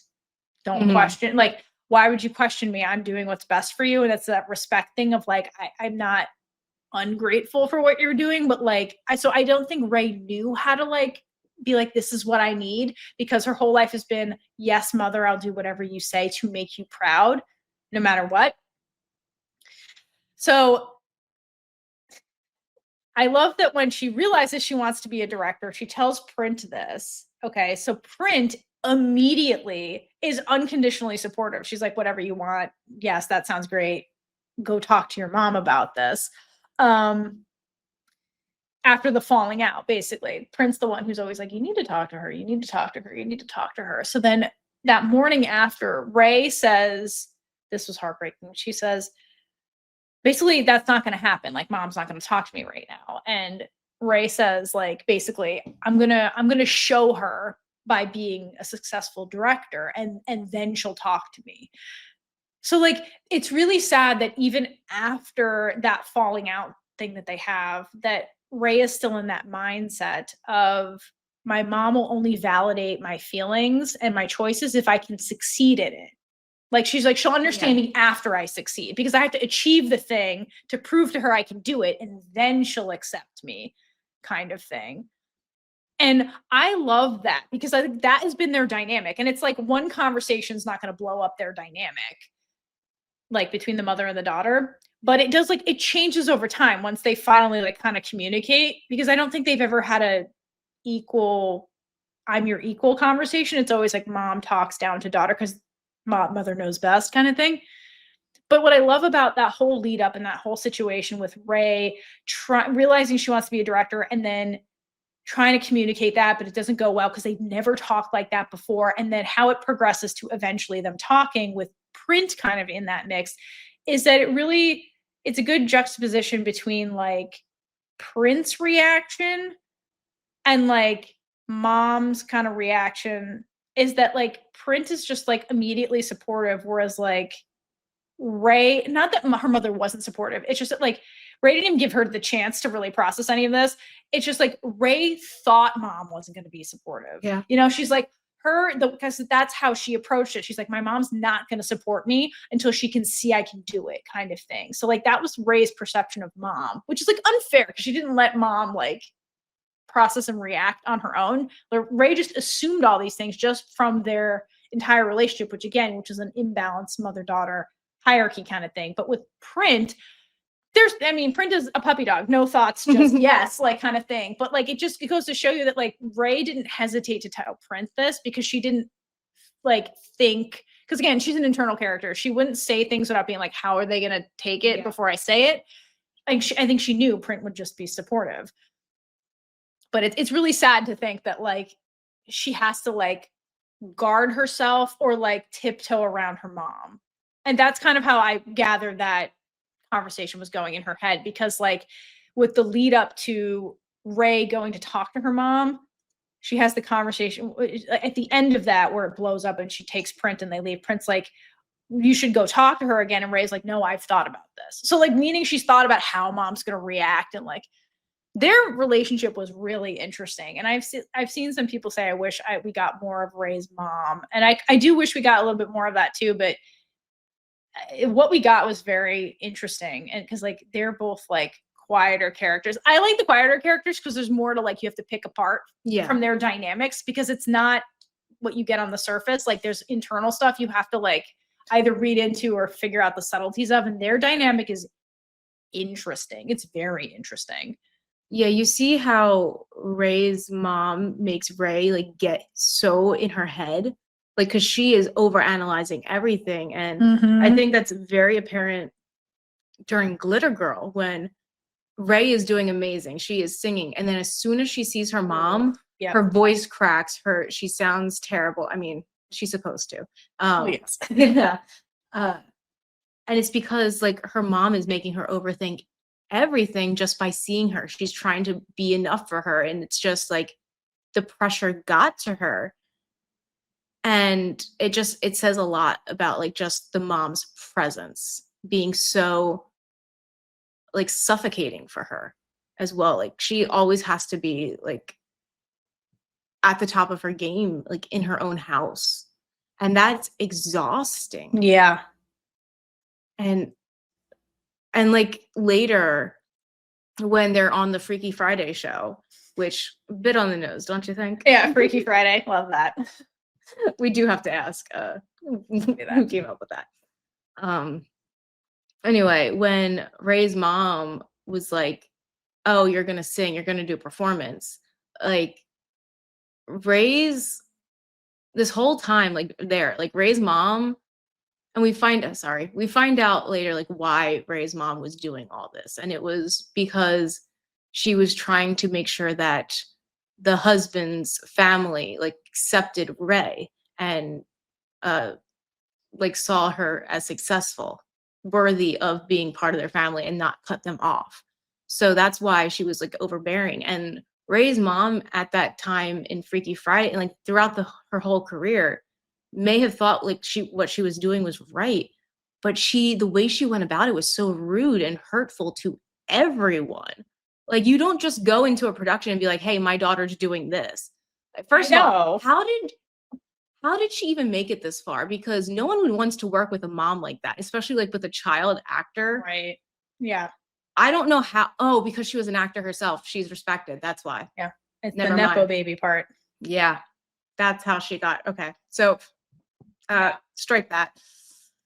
I wonder how like she worked her way up to. Like there is some things I wonder about her story, but it's not her story. I know, yeah, it's not her story. But yeah, there's a lot. Yeah, they're good again, these are very deep, rich characters that aren't the main characters also, which is again good writing. Yeah. Yeah, exactly. Great writing. Yeah, the fact that we do writing. have backstory for these other characters. Yeah, but to your point, like Ray's mother was basically trying to be like, you need to be successful. Achievement is affection. This is where Ray learned it from, because she's like, achievement equals affection for your grandfather. And so like Ray internalized all of that and was like, that's my relationship with my mother. That's love. And then like, because like that's the person that loves her most is her mother. And then here comes Print, who's just like, okay, I love you no matter what, whatever, it's fine. And like what a breath of fresh air that must have been to have this person who was like, just it's unconditional love. Like there is no achieving anything. It's just yeah, I love you because you exist. Like that is what Ray needed in her life, you know? Yeah. And it's really cute. That's why they're good compliments, like just narratively. Can I move to something about Print and Rey? Well, can I just finish something about her mother? Go ahead. Okay. Other thing I just wanted to say about, because I love their dynamic a lot, is that to your point, last thing is just like the whole arc of like the mother's love was there all along. It's just like, you know, we're getting Ray's point of view. And so we don't see it kind of thing. To me, it was very much if you've seen Whale Store, this was Meow-Nam and her mom kind of thing, where you get the POV switch and you're like, oh my God. But then if you go back and watch it, you're like, it was never malicious. Like I was just feeling what this character was feeling. Yeah. Because it's like, it's very much like mom comes off as heartless sometimes, but mom just wanted her daughter to be better than her or be set up or not need to rely on other people that could take her down. Like if she is in a strong enough position, she doesn't need to win grandfather's approval. Like, you know, she could just be on her own. And that's like what mom wanted for her daughter kind of thing. It's a very similar story. That ruins Whale Store. I'm sorry. Spoiler. Yeah. Okay. And I understand that. And that does make her mother human and it makes her empathetic. However, it does not excuse the way she royally screws over Print. Not once, but twice. Like it's Print's career. Like she screws over Prince's career. Like loving your daughter to an extreme is understandable. I get it. It's your baby. But that doesn't mean you get to completely ruin somebody else's career and life. Especially that second time. The second time was awful. And here's the thing, Print never takes her frustration out on Rey's mom, even though it'd be really understandable for her to do it, right? No, Especially the second time, because not only does she like ruin her career in Thailand, she also ruins her opportunity to work with Rey again. Like she like doubly screws her over the second time. But like, I do like, I think her and Rey talk about it when they're doing their acceptance speeches, and Print's like, no, she's like, I understand where your mom's coming from, because like she also loves people just as fiercely. She's like, basically, I would do the same thing. Don't do the same thing. No, but like but I do appreciate that scene because Rey feels guilty about it. She's like, I'm sorry my mom did this to you. And Prince like, I understand it came from a place of love, and like you just want to protect the people you love no matter what. Because like she's like, I'm like that too. So like, but anyway, and then other thing with the mom, just to kind of, I just realized to wrap it up, is that I like the scene where I think it's multiple scenes where like you see, as we learn more about the Glitter Girl stuff, like for example, the Freaky Friday show, when Print is like, fuck this, I'm going to sing the Glitter Girl song and redeem Rey. And you watch Rey sitting, she's forced to be on the couch while her body is singing the song that she botched when she was young. And you just watch her trying her hardest to not break down on camera. And when we finally get Rey talking about like why the Glitter Girl thing hurts her so badly, and she does say honestly, she's like, I was so mad at my mother that by her interfering with Glitter Girl and making it look like I was clearly not the best performer, and then she made it so that I won, it invalidated every other win that I did win on my own. And so she's like, I've been in this position where I'm trying to now doubly prove that I was deserving of all the things I did win. Yeah. And like, then she's like, now I have to work even harder. And I think that's how you get Rey with her schedule, where she like doesn't have time to eat. She doesn't have to do anything. That she's like, I have to triply prove myself because my mom just invalidated everything I just did. It's like, she's not just trying to be worthy of her grandfather and dad. It's just everybody. Yeah, it's literally every single person that sees her. She has to like, I have to prove that I'm actually supposed to be here because my mom did this thing. But the sad part about that is that like clearly Rey has never told her mom that. How could she? How could she be like, I'm so pissed off at you that you did this? She would never do that. So like, she's had to internalize the fact that she's pissed off at her mother for this thing, the way that forced her into a different, like it forced her career into something else where she's overworking herself. She can never mention. So like it sucks for Rey, who was like isolated with all of that and could never talk about it until Print showed up. And they actually started bonding and she could unload some of these things. So I feel like with Rey, like she was sitting with a lot of trauma for a real long time that she like literally, she probably journaled it. We don't really in the show get into like what she journals, but maybe she journaled her feelings, but like she was alone with a lot of this stuff for a really long time, you know? So I'm glad that she got Print and got to a place where she felt comfortable like talking about these things that clearly have weighed on her for a really long time. Yeah. I mean, with her mom, like she was not even allowed to call her mom. Like she had to call her mother. Like it was very formal, like Kunme, like she had to be very formal. And like, oh my God, Print coming in there and be like, yo, mom. And then she's like, nope. And then she's like, oh, okay. The tone of this house is not the tone of my, like, yeah. How formal the house is. And like, yeah. And I guess that like goes back to the respect thing. Like if my daughter shows a lot of respect, then like she's more proper and that will show them that. Right. Like, that's probably exactly what that is. Yeah. She does not act up. She doesn't do She's a perfect lady. She's not a hooligan. Yeah. Okay, wait. But the mom thing. Okay, wait. So other favorite scene, not favorite. They're all my favorite, but like other funny, cute moment is when they switch back and then after Rey and her mother reconcile and Rey comes over after she wins the award and then it's like, this is all because of my mom on stage. And then she comes over to Prince and then that's when Print's like hugging Rey. She's like, how did it go with your mom? And then mom shows up and she's like, oh God, I wasn't hugging your daughter. It's fine. It's fine. And then Print, remember, because the last time Print was in the room with this woman, she was in Rey's body. So like immediately she goes back to that. She's like, Kunme. And she's like, Auntie, how you doing, auntie? Because she calls her mother, and then Yeah. that's what she was used to. She's like, I mean, that's weird, auntie. And then I like the mom's like, why are you calling me that? That was so cute. That was the ultimate Yeah. acceptance thing. But I like that, again, the subtlety of being like, I've been calling you this for like months. Like, I forgot I'm me.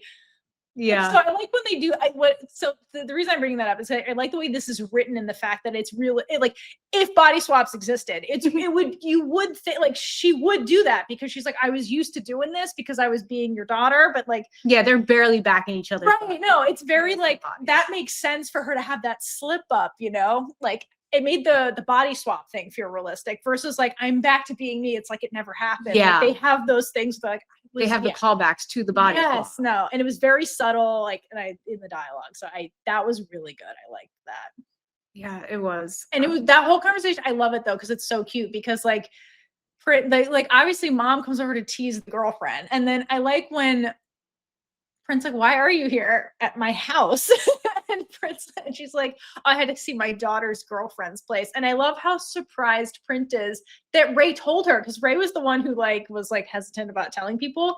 So it was really a good use of time to be like off screen. Not only did like Rey and her mother like talk about work, like she talked about her whole life and stuff, and like they cleared it up, and like her mother came to what a big, like, it's obviously like the mom loved her, and like they finally had the conversation on equal footing, and were able to come to like a good place together. Because like mom came over here to be like, I need to meet you formally and tell you I'm sorry, and like do all these things, and like that conversation would have been awesome if we had time for it, to get like Rey and her mom have that conversation. Yeah. Where they went through all this stuff, but like it was the way that, I understand not having time. So like just having her show up and like surprise Print and be like, clearly a lot happened off screen. Yay. Like it was so cute. I love that scene.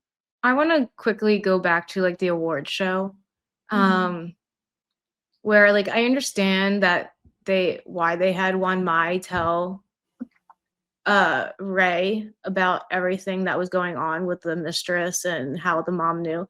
I wonder how Wanmai like knew that, because I don't feel like the mom would like willingly like give up information like that.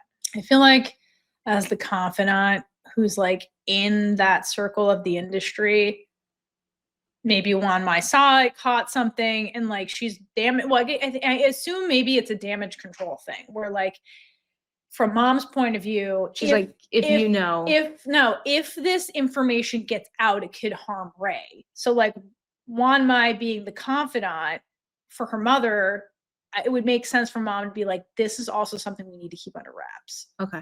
I think it's a PR thing. So then when it got out, I think that's why Wanmai already knew. Because clearly like her mom told Wanmai a lot of things, because like it's revealed through like dialogue that like her mother calls constantly to check up on her through the manager to be like, how is she? What'd she do? She already like we saw like in the very first episode, like they go through the workshop immediately after it ends. Mom's like, she called me, blah, blah, blah, this and that. Like, how are you? Like, so it's clear that mom hovers and contacts Rey a lot, but like, who knows how many messages Wanmai is getting through? Yeah. You know what I mean? That must be exhausting. That must be exhausting. That's probably why she's so traumatized by her phone, because like mom is probably contacting everything constantly. is urgent. Correct. Right. That's the client. Like, I got to do this. Like, I think Wanmai is a little PTSD from that. Yeah. So I think it was a PR thing is why she knew. Imagine having to learn that from your manager, though. Imagine having to be the manager and have this fucking conversation to be like, at least they have like a closer relationship. Yeah, for sure. But yeah, your dad is trash. I mean, like the way that she really finds out is I know social media, yeah, which is insane. But just like that whole night, like so she's finally learning more about her mother and like the true intentions behind everything and accepting it. And like she had to accept that really quickly to get on stage. Well, she's a professional, like actor is like, but like go do this. That moment of seeing Rey's mom sitting in the room by herself, watching this on TV, where like her dream is to like be on the side of the stage watching her. Yeah. It's so bittersweet to like see how like Rey accepts her mom now. But her mom's alone. She isolated herself through all this. And like that's her sacrifice that she made, trying to make sure that her daughter would be okay. Yeah. Yeah. It's heartbreaking. I know. Watching her cry I know. just alone, and we get a wide shot, and like the symmetry is beautiful, but it's so dark. Her world is dark. It's very dark. And like this is how dark it is without her daughter in her life. But then we contrast that to when she goes and visits Print with Rey, and everything's so bright and beautiful. Yes, that was one of the cutest fucking scenes. So I would have liked to see another, like one more scene between the two of them talking. Yeah, but time. But it was great. It was great. Because again, like it's not far-fetched because like the love was always there between mother-daughter. It was just like both of those, like to your point, mom was isolated, Rey was isolated, and they never before that were able to be on equal footing because it was like, again, mom leading daughter, but then like daughter had to step up and be like, I'm an adult now. We need to talk like adults. And there's love there to where they could do that pretty quickly because like she's like, I do want what's best for you, honestly. It's like, you want to be a successful director? Great.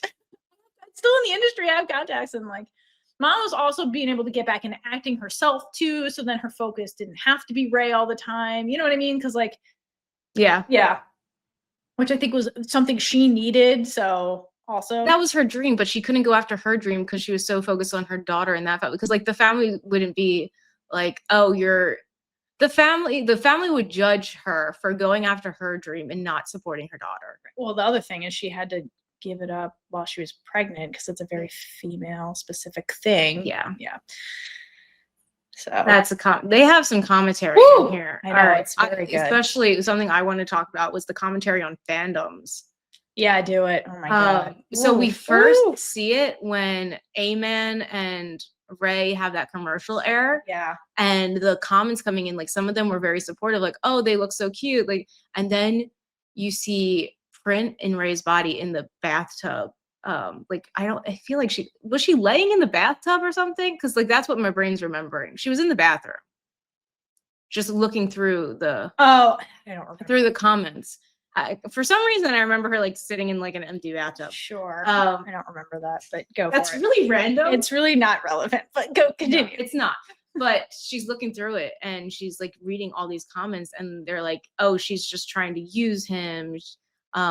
Like there were terrible comments about Rey, and Prince like, wow, A-Man's fandom is insane. And that is literally what happens. Yes.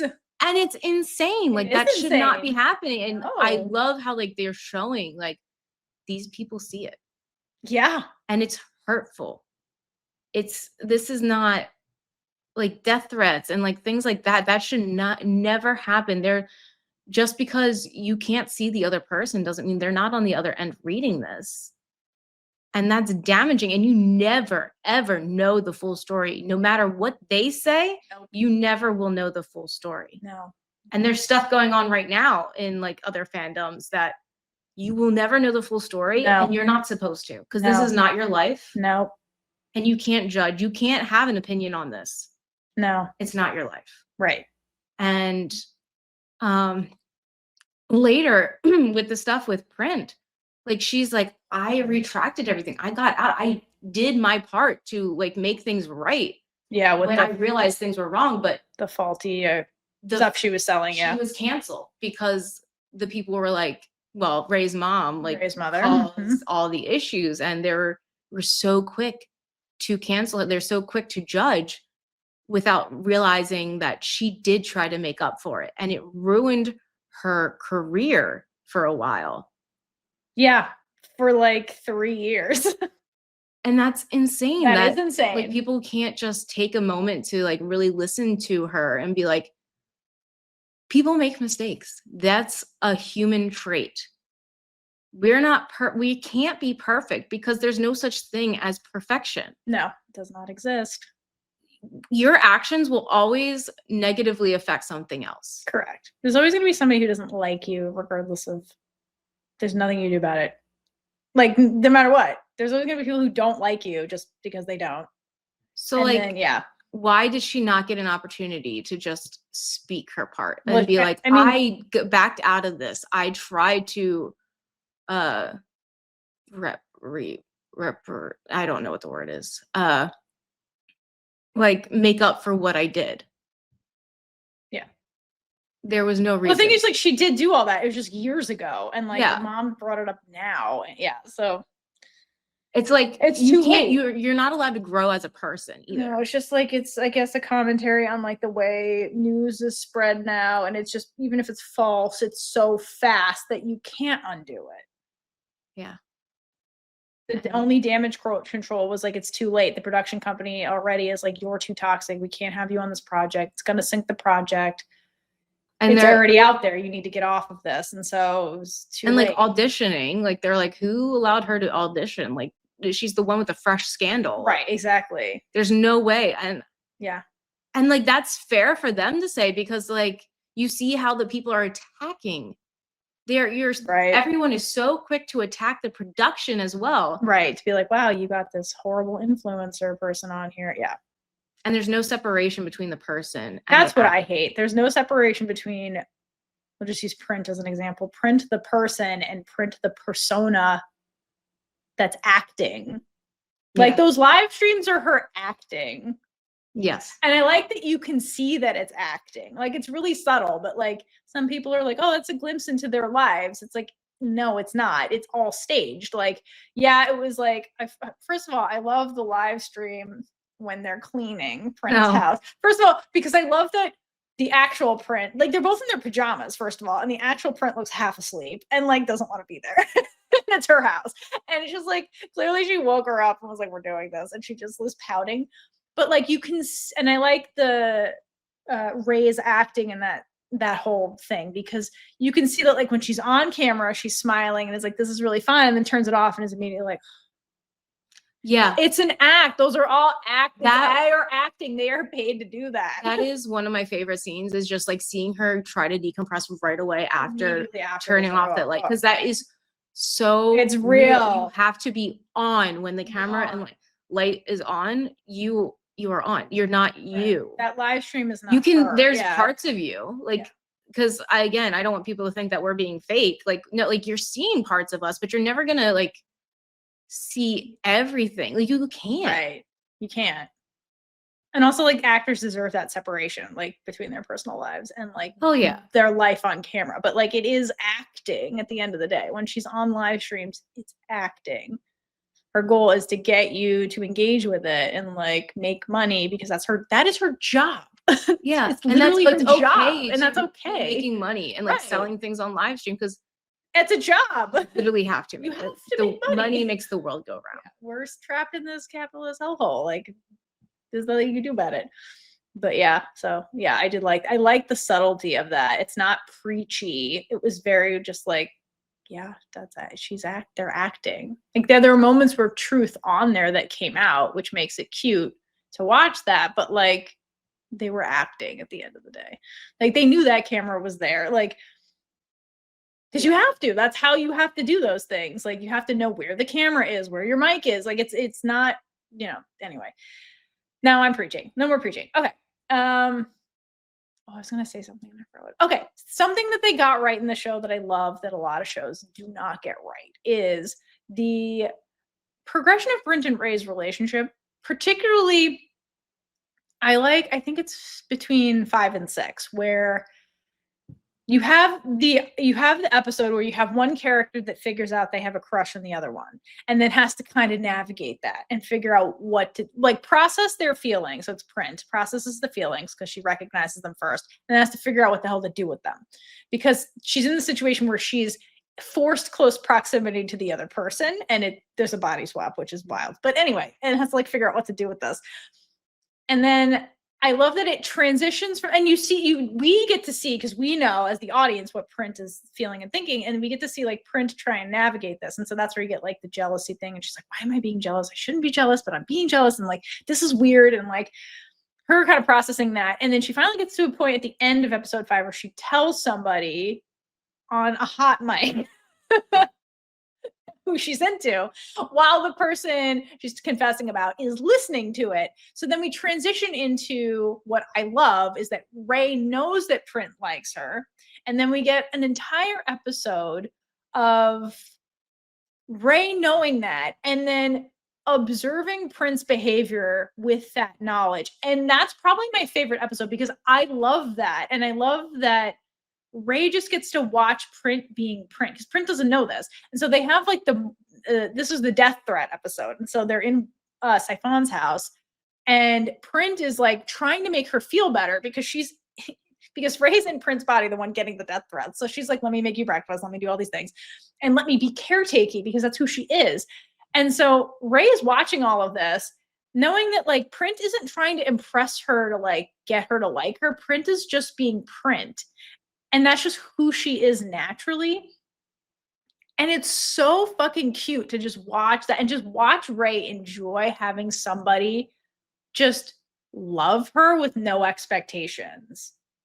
You know what I mean? Yeah. And just also I think Print really enjoys flustering Rey or flustering Print because like she knows Print likes her. So anytime she would like try to push, because she's like, I'm gonna get you to admit it. And she tries to do it, and then Print would like get flustered, be like, I'm gonna call Saifon to get soy sauce and like do all these things. She's like, I didn't mean to have this photo. Let me throw it away in my pocket. And like she just would keep poking her and like would watch her get all flustered, and Rey would just smile. And so I really loved all of that because that's true to like how relationships kind of organically happen. It's not like you have this always have this magical moment where everybody realizes at the same time and they talk about it. No, it like things happen like where like one person knows, one person doesn't know, then the other person figures it out potentially. It is like, how do we get on the same page? But let me just kind of enjoy you being flustered because it's kind of fun for me because I'm doing this. And I love that. That was some of the best like flirting scenes I've seen in a really long time. And I just loved it so much. Because then eventually at the end of the episode, it gets to the point where Rey's like, enough, like we need to talk about this. But just the way it goes is just, that was really so cute. Perfect. And I love those scenes of being like one character knows, I know, and I'm trying to get you to say it. And it's just like, it was so fucking cute and perfect. It was so cute because it's like the first time that her mom wasn't in interference. Well, that too, yeah. This is something just for Rey also. But it was just watching those flirting scenes were so cute. It was hilarious. First of all, and then I love when Print shows up in the disguise. Oh my gosh. Ridiculous person. What a ridiculous person. And then Print, which is really funny about the show, is that Print wears a disguise, a male presenting like facial hair twice in Rey's body, and then in the audition later. Yeah. I love that both Prints, air quotes, do it for different reasons, which was funny. Oh my gosh. Does she just have like a supply of facial hair in the closet? I don't know. She's just so funny. I love Print. I just love her so much. Print is all in on everything. Yeah, she's and so sweet. Including the relationship. And I just wanted to talk about where Print's upset a bit when she feels like the relationship is a secret. Yeah. Because they can't tell the world. But also, girl. Yeah. You guys are working together. That was at the time. And then like Rey's like, well, maybe we should tell everyone. And then this is when they're in the audition room. Yeah. This was so funny. And then Print's like insanely happy that she's like, oh my God, we can tell everyone. So she immediately turns to the people next to them. Strangers. And is about to like, and is like screaming to them until Rey puts her hand over her mouth because like, of course she was kidding. Girl. But like, I feel like so bad for Print because you can tell she was so excited. So she was so excited. And like all her hopes were squashed in this. And like, this just shows that like Prince was always in on this relationship. Oh, yeah. It's all in. Oh my God, wait, I'm sorry. I have to go back to the end of episode 6 where they're talking about, or Rey's finally like, I heard everything on the hot mic, basically. And I was so proud of Print for actually saying like, I like you. I didn't think she was going to do it, but she was very brave the way she does say it. And then the birthday wish. Oh my God. Yeah, I love Print so much. The way Print's wish is basically like, because like easily it could have been like, I want you to kiss me or something. But no, her wish is that Rey is comfortable around her. Basically, she's like, you don't have to reciprocate the way I feel, but like, please just be in my life. Please don't like, leave me. Yeah, don't just distance yourself away from me because I have these feelings. Basically implying like, I'll get over this. It doesn't have to be. It can be a one-sided thing. I won't make you uncomfortable. Like, yeah.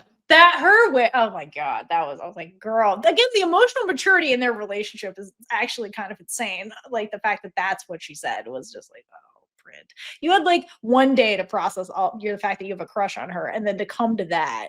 In a way, it's like Damn. her still trying to take care of Rey and like worry about her emotions. Correct. But it is also her taking care of herself for once too, because she's like, I can't lose you. Yeah, exactly. She's like, I don't want to lose you over my feelings. So like, I'll deal with this. Just don't leave me. That was, oh my God, the cuteness.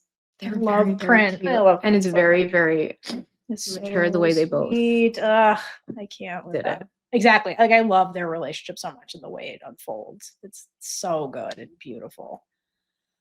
Do you have anything else? I have one more thing. Go ahead. All right. Last thing for me is just the proposal stuff. Mm-hmm. First of all, okay, so let's start. I love the impromptu one. So when Print finally gets the house at the end, and then takes Rey blindfolded to see the house. So, and I love the house because the house originally was meant to be for Print's family, like her mom and brother and Patty. And then it turns into her house with Rey. So like it ends up being a family house. It's just not old family, it's new family, which is cute. So I love how full circle that is, that it becomes like their family house, which is so cute. And then I love the whole impromptu proposal they have in front of the house.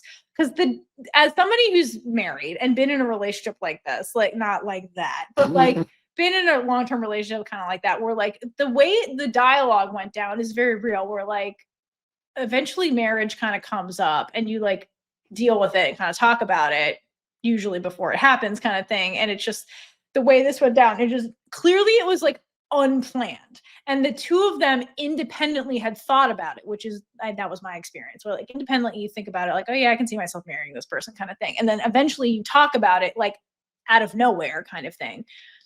So I love that once Print realizes, like once she's like, well, I confess that like now I was kind of hoping this house would be like our house when we get married kind of thing. And then Rey is like, well, nobody has proposed to me, so how are we gonna do that? And I love Print's face when she realizes like, oh, she's thought about it too. And the answer is yes. And she's like, well, I have to propose right now. And then she's like, oh my God, wait. And then she starts doing it. She like gets down on one knee and then she's like, wait a minute, I don't have a ring. First of all, I love this bitch where she's like, my belt? Like, like it wasn't planned and we have to do it because she's gonna say yes. It was so cute. Just like that felt so real, like Print's panic of being like, no, I have to do it, but I don't have the things. And like, I wasn't prepared for this. The belt was hilarious because like it has rings on it. So like her brain must have been like, she's like, I don't know what to do. It was so fucking adorable. Like I love that. And okay, but like I love it. It was so funny. The double proposal at 11:11. Yes. So then I love that they get not only that, but they get multiple versions of like pre-marriage ceremonies, let us say. So that the first one, the impromptu one, is like, here's I promise this is going to happen. Here's the promise ring thing that Print gives her. And then in front of the house, you have Rey Rey ties them together with the ribbon and is like, I'm saving you for me kind of thing. To me, that, again, motherland callback, it reminded me of hand fasting. Remember where they do the ribbons? Which it was like a promise thing, like adjacent to marriage kind of thing. So I like that we had two versions of that in that one scene. And then I also love the dialogue in the house thing where she's Rey like, you're tricking me to be your maid, aren't you? It's so funny. It does sound like that. Yeah, it was like, take care of the house. Come over and like clean and stuff. She's like, trying to get me to be your maid for 3 years. That was really funny. Yeah, and then go for it, the 11:11 thing, which I love that 11:11:11 was Print's thing, and then Rey adopts it. Yeah, it was so cute. It was so cute because at that moment too, they were like, you know why the sky's so beautiful? It's because like it's when the stars and the moon are united. Yeah. But like separately, it's not. Right. You can't like really see. When they're not together, it's not as beautiful. Yeah, exactly. Yeah.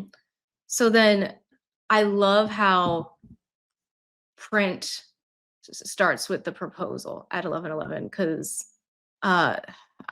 it's fuzzy. Well, it was like, so it happened. Poor Ray. First of all, so Print is sitting on the swing, and then Ray comes up, and you can see Ray's got the box in her hand behind her back. So like we know what she's about to do, and then they do the wish thing, and so she's doing the wish because I think she was going to be like, I wish for this, and then she was going to and then Print beats her to it, and she's like, your wish just came true. I already have the ring. And then I love that Ray's like, why do you gotta upstage me? God damn it, because they share a brain cell. But I love like they're mature and like they don't like so toxic relationships. One person would have been like, I was planning on doing this. Why'd you have to ruin it? Right. The photographer would have jumped out of the bush at that scene, and it would have been like they were upset and like, yeah. It was so cute. So they're just like on the same page. Like I love that again in the pre-marriage ceremony with the promise ring and the ribbon tying, they were on the same page and they're still on the same page. Yeah. It was adorable. And then the wedding is actually I have two more things I want to talk about. It's the wedding. I love that Saifon and Wanmai are fucking idiots till the end. And they're like, you have to be the matriarch. Oh my god. Your hand must be at the top of the knife. I just love how they're giving them bad relationship advice even at the end. Yes, that's true. So oh my gosh. Don't listen to them. Yes, so it always has to be the other way. I have a theme too. So funny. Continue with this first. I just had to laugh at that because I'm like, you fucking idiots at the end. Yeah, why do you guys still listen Stop to them? listening to them. Stop listening. It's the other way around because exactly the other way around. There's the drunk scene where Print and Rey are asking Wanmai like if she likes Saifon. Oh my god, and they're so stupid. Well, Wanmai's like, you guys can tell? Why can't she? And like starts drone crying. Oh my god, that scene was hilarious. But then the next day, I love that Print and Rey just start schooling Wanmai on communication and like asking her if she ever asked Saifon if Saifon thought she would be a good partner because that's what she was worried about. Yeah, and like that's totally understandable. So but cute. Like, good advice. Yes, ask her. Like, don't assume that that's what she thinks. Like, maybe she thinks that you're great the way you are, and like we see that with the cup scene when Wanmai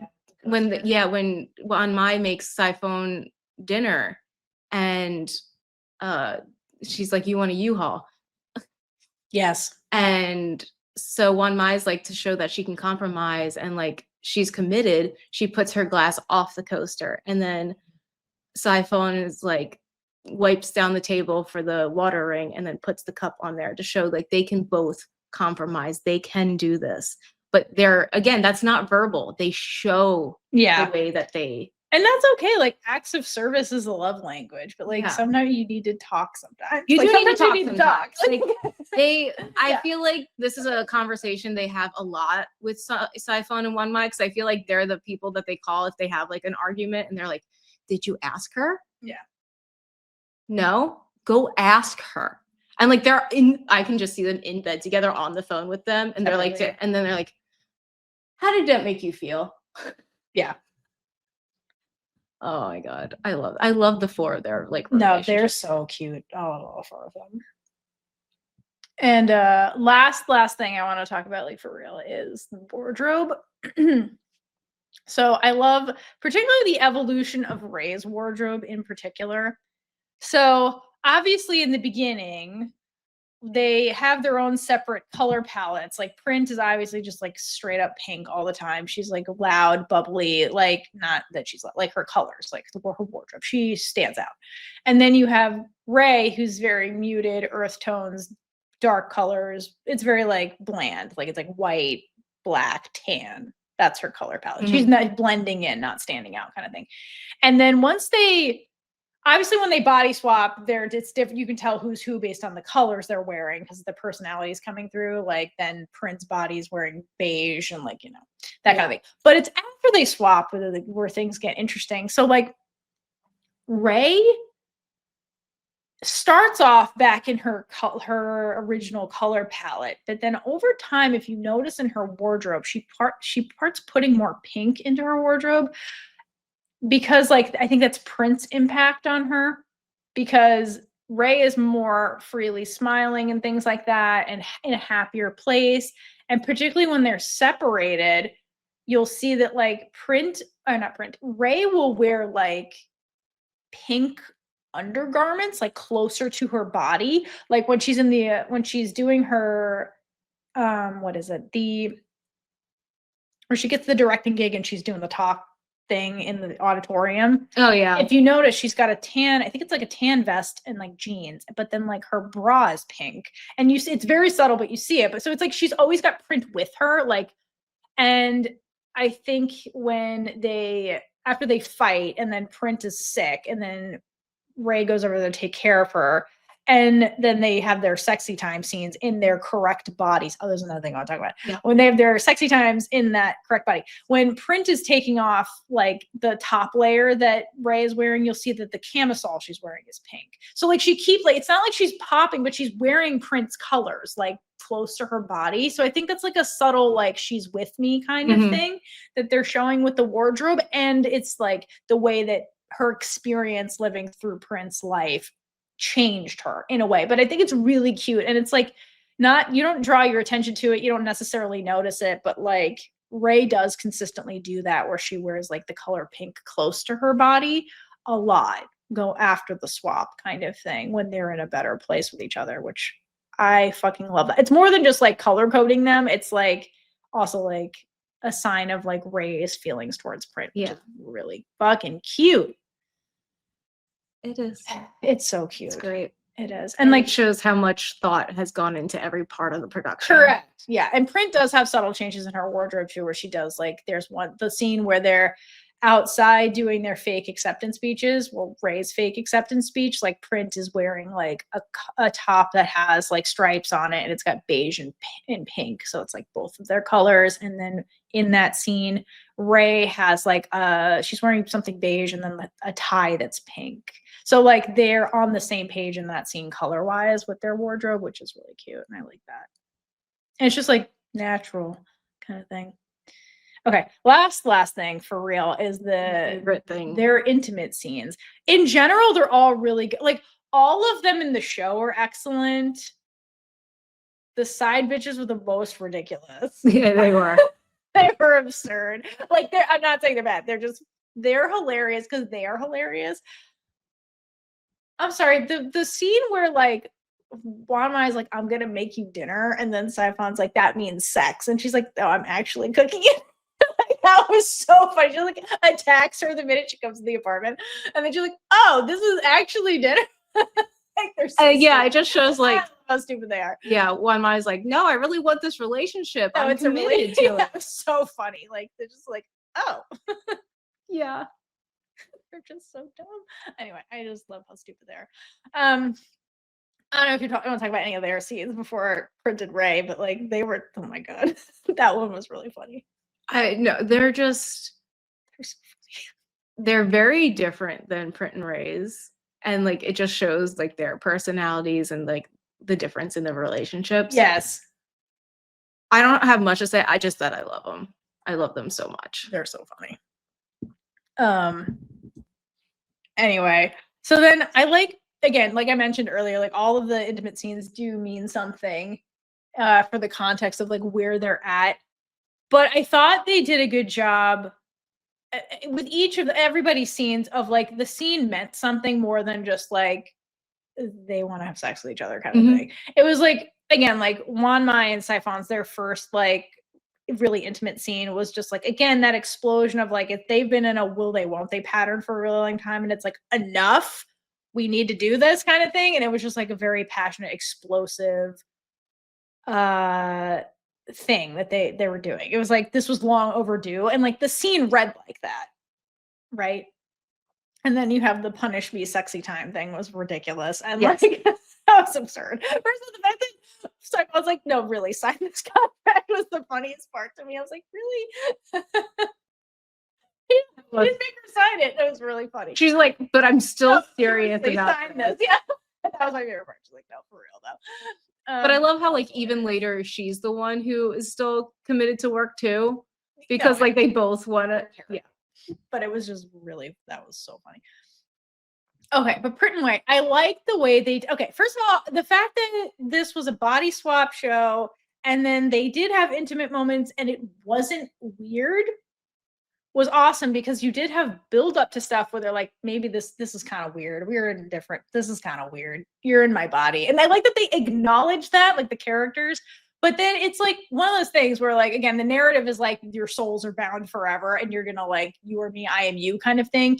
And they kind of have to get to a point where they like see past the physical features, and it's like a soul connection thing. Mm-hmm. And I think they achieve that in the show really nicely with the way they paced everything and like how each scene read leading up to that.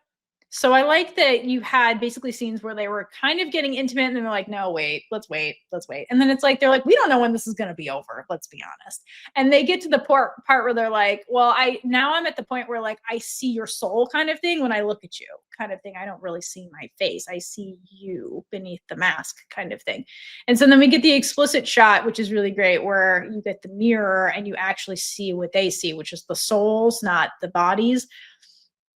Yeah, I did not catch that the first time I saw it. And when I saw it rewatching, I was like, shit, that's why she loved this so much. Yeah, it's an explicit mirror shot. Because usually, if you're new here, a mirror shot in media, what it means, a lot of times you'll see the situation where you have a character from a mirror, and then the character is usually emoting something. And a lot of times what that's showing you is like what the character feels on the inside, like what the character's truth is, and that's being reflected back at the character, hence the reflection, right? It's what's inside, you're seeing it kind of thing. Here, that is what the two characters see when they look in the mirror, but like production was being very explicit to be like, this is what they see. Because when they look at the mirror, it's supposed to be inner reflection, right? So they were explicitly showing you that. And they had them act, it was really cool. They had them acted out in the mirror. So then they rack focus back, and like they're acting out the same thing in the mirror for a bit. So it was like great. The way they did it was executed. It was really well done. But what I like about their first like sex scene there compared to like later is that if you notice, the way they kind of did it was they did it with an acknowledgement of like they're in each other's bodies kind of thing.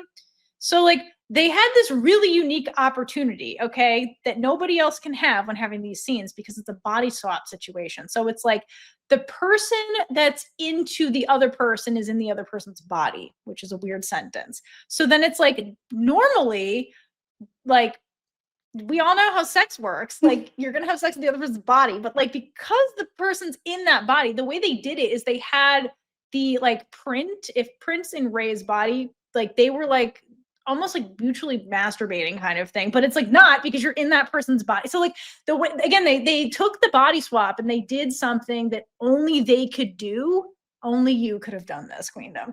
And like, yeah, so then it wasn't weird in a way, because it was like Rey gets to explore Print's body because she's in Print's body, and then you kind of have like the other character there like kind of telling you what to do and like kind of guiding you and stuff. So it was like really clever the way they did it, because it would be kind of weird to just like be like, that's my body, although it's like I know how my body works, so then it would be kind of interesting to like for the other person in the body. But it was just, they had a lot to work with, and they used the body swap in these scenes. And I thought that was really brilliant because it's a unique situation. And I think writing wise, choreography wise, they like did a lot with it, which I was like, that was really clever, because like you can't do that in any other show, really, the way they did that. And then also very beautiful. Also, it's beautiful. I love the tight shots they did towards the end. They kind of did their like fade away kind of thing. That tight shot at the end was so beautiful. And like the lights all warm, and it's just like, ugh, it was so beautiful. And then if you contrast that with like when they're swapped back and they have like, finally we can actually do this like in a not weird way kind of thing, then it's clearly very different, because now they're in different headspaces where they're like, I've been in your body. I do know what your body like. So it's like really interesting the way they're like, they have, again, a unique opportunity because of the situation they went through, and they utilized it in both scenes. And it wasn't like, it's like subtle, but there. So it's like really cool the way they did everything. And I love that they used it and it wasn't weird. Yeah. It wasn't weird. I love that it was great. They addressed it. Yeah. And that is something that they said they did because people were like, this is weird when the pilot was released. So I love that they took the feedback from that.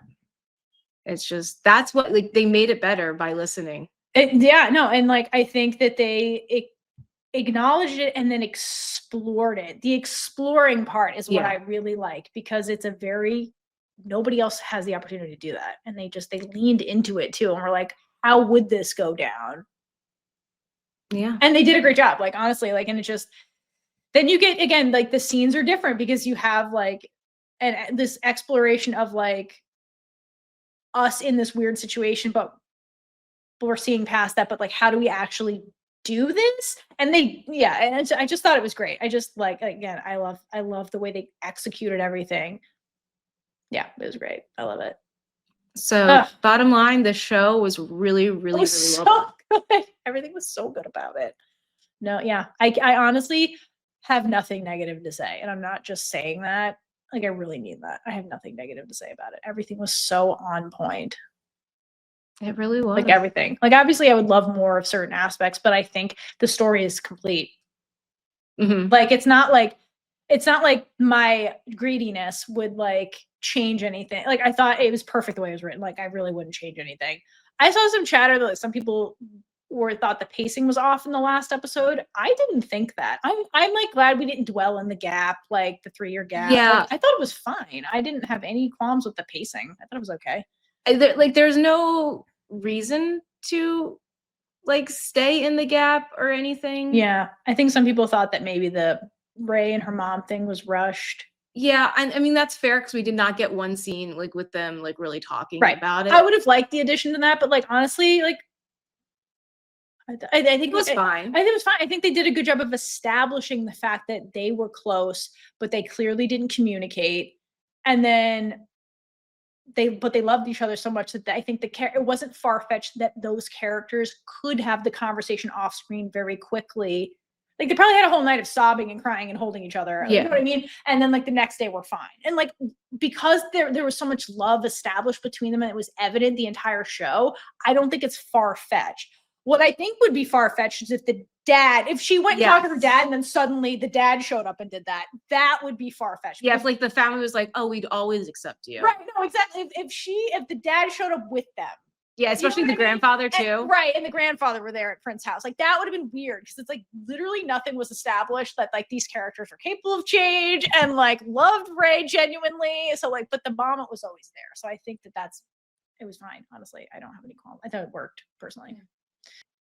All right, before we get to our listener comments, we're going to just wrap up our segment. So what gets your Big Gay Energy Award for Queendom the Series? Can you guess my Big Gay Energy Award? Yeah, it's definitely the scene between Wanmai and Saifon when Wanmai gets tied up and it's sexy teacher time. Yeah. That's a lot of big gay dumb energy. Yeah, no, that's a big gay energy moment for sure. And I'm going to give it to Print and Rey's last intimate scene also, because those bitches went all out and it was great. Oh, boy, did they ever. And the second runner-up is just the impromptu proposal, because that was hilarious. And I had a lot of big gay energy of like, oh, she's going to say yes. I have to do it now. I have nothing. What do I do? That was hilarious and great. So runner up to Patty. And Patty. Yeah, Patty being like, Mama, you raised all bunch of queers. Yeah, that was cute. Okay. And lastly, our Taylor Swift song. So what Taylor Swift song for you encapsulates Queendom or an aspect of Queendom? I have 2 songs. So the first one is Wildest Dreams, because Rey literally says it was like the wildest dream when they swapped bodies. I mean, yes. Absolutely. Valid. And then my second one is from the new album, and it's Eldest Daughter. Okay. So like, everybody's so punk on the internet. Everyone's unbothered till they're not. Everybody's just trolling and memes. Sad as it seems, apathy is hot. It made me think of everything that happened with Print. Yes. On the internet. Yes. Ugh. And like, everybody's cutthroat in the comments. Every single hot take is cold as ice. Yeah. Oh, poor Print. Yeah. Yeah. Both people being Print dealt with that. But also I see this as Rey as well, because Yeah. because of desk? every Yeah. the desk, and then Those kids. when you found me, I said I was busy, so she was kind of standoffish. She was standoffish for her. Definitely. That was a lie. I have been afflicted by a terminal uniqueness. I've been dying just from trying to seem cool because she's trying so hard. Yeah. But I'm not a bad bitch, and this isn't savage Oh, that's because good. it's not what she's doing. Yeah. It's her mom. But I'm never gonna let you down. I'm never gonna leave you out. So many traitors, smooth operators, but I'm never gonna break that vow. I'm never gonna leave you now. Oh, yeah, that's really cute. And then, Oh, there's more. yeah, Oh, no. I know. I mean, it's good, not no. You know, the last time I laughed this hard was on the trampoline in somebody's backyard. I must have been about 8 or 9. So I'm thinking this is like Glitter Girl. Yeah. Okay. And then ready? That was the night I fell off and broke my arm, because that was the night that everything changed. Yes. Oh, that's really good. Pretty soon I learned cautious discretion. Like, she could not stand up to her mom. When your first crush crushes something kind. When I said I don't believe in marriage, that was a lie. Yeah, every eldest daughter was the first lamb to the slaughter. Oh, poor Rey. Because she was the only daughter. Yeah. Oh, poor baby. Yeah. Yeah. So we're all dressed up as wolves and we look to fire. But I'm not a bad bitch, and this isn't savage. No, that's a good one. I know, right? Yeah. Yeah. Well, I only have one, and it's from the new album Life of a Showgirl, and it's Life of a Showgirl because they're both in the entertainment industry. And I think the album encapsulates Queendom pretty nicely. There's a lot of songs, first of all, because like Paper Rings and The Prince Proposal. Like there's a lot, but I'm gonna go with Life of a Showgirl as my number one for the show, because if you've listened to the song, it's a duet between Taylor Swift and Sabrina Carpenter, and it's basically one woman who aspires to be a showgirl goes to see her idol who is a showgirl, and then they have this conversation to the dialogue where the woman who is the showgirl is like, girl, you don't know what this life is really like. It looks glamorous on the outside, but it's cutthroat and it's exhausting and it's all these things. But then in the end, the aspiring showgirl becomes the showgirl and is like, this is it, despite the hardships, this is the life that I want, kind of thing. So that's the encapsulation of the song if you've never heard it. That is perfect. Just wait. So like in Queendom, it fits, but then there's lyrics that are also good. So Print is the one who's aspiring to be the actress, right? She wants to be the showgirl, even from Glitter Girl all the way until like we first start the Dollhouse, right? While Rey is the showgirl because she wins the Glitter Girl thing. She's the veteran actor when they go into Dollhouse.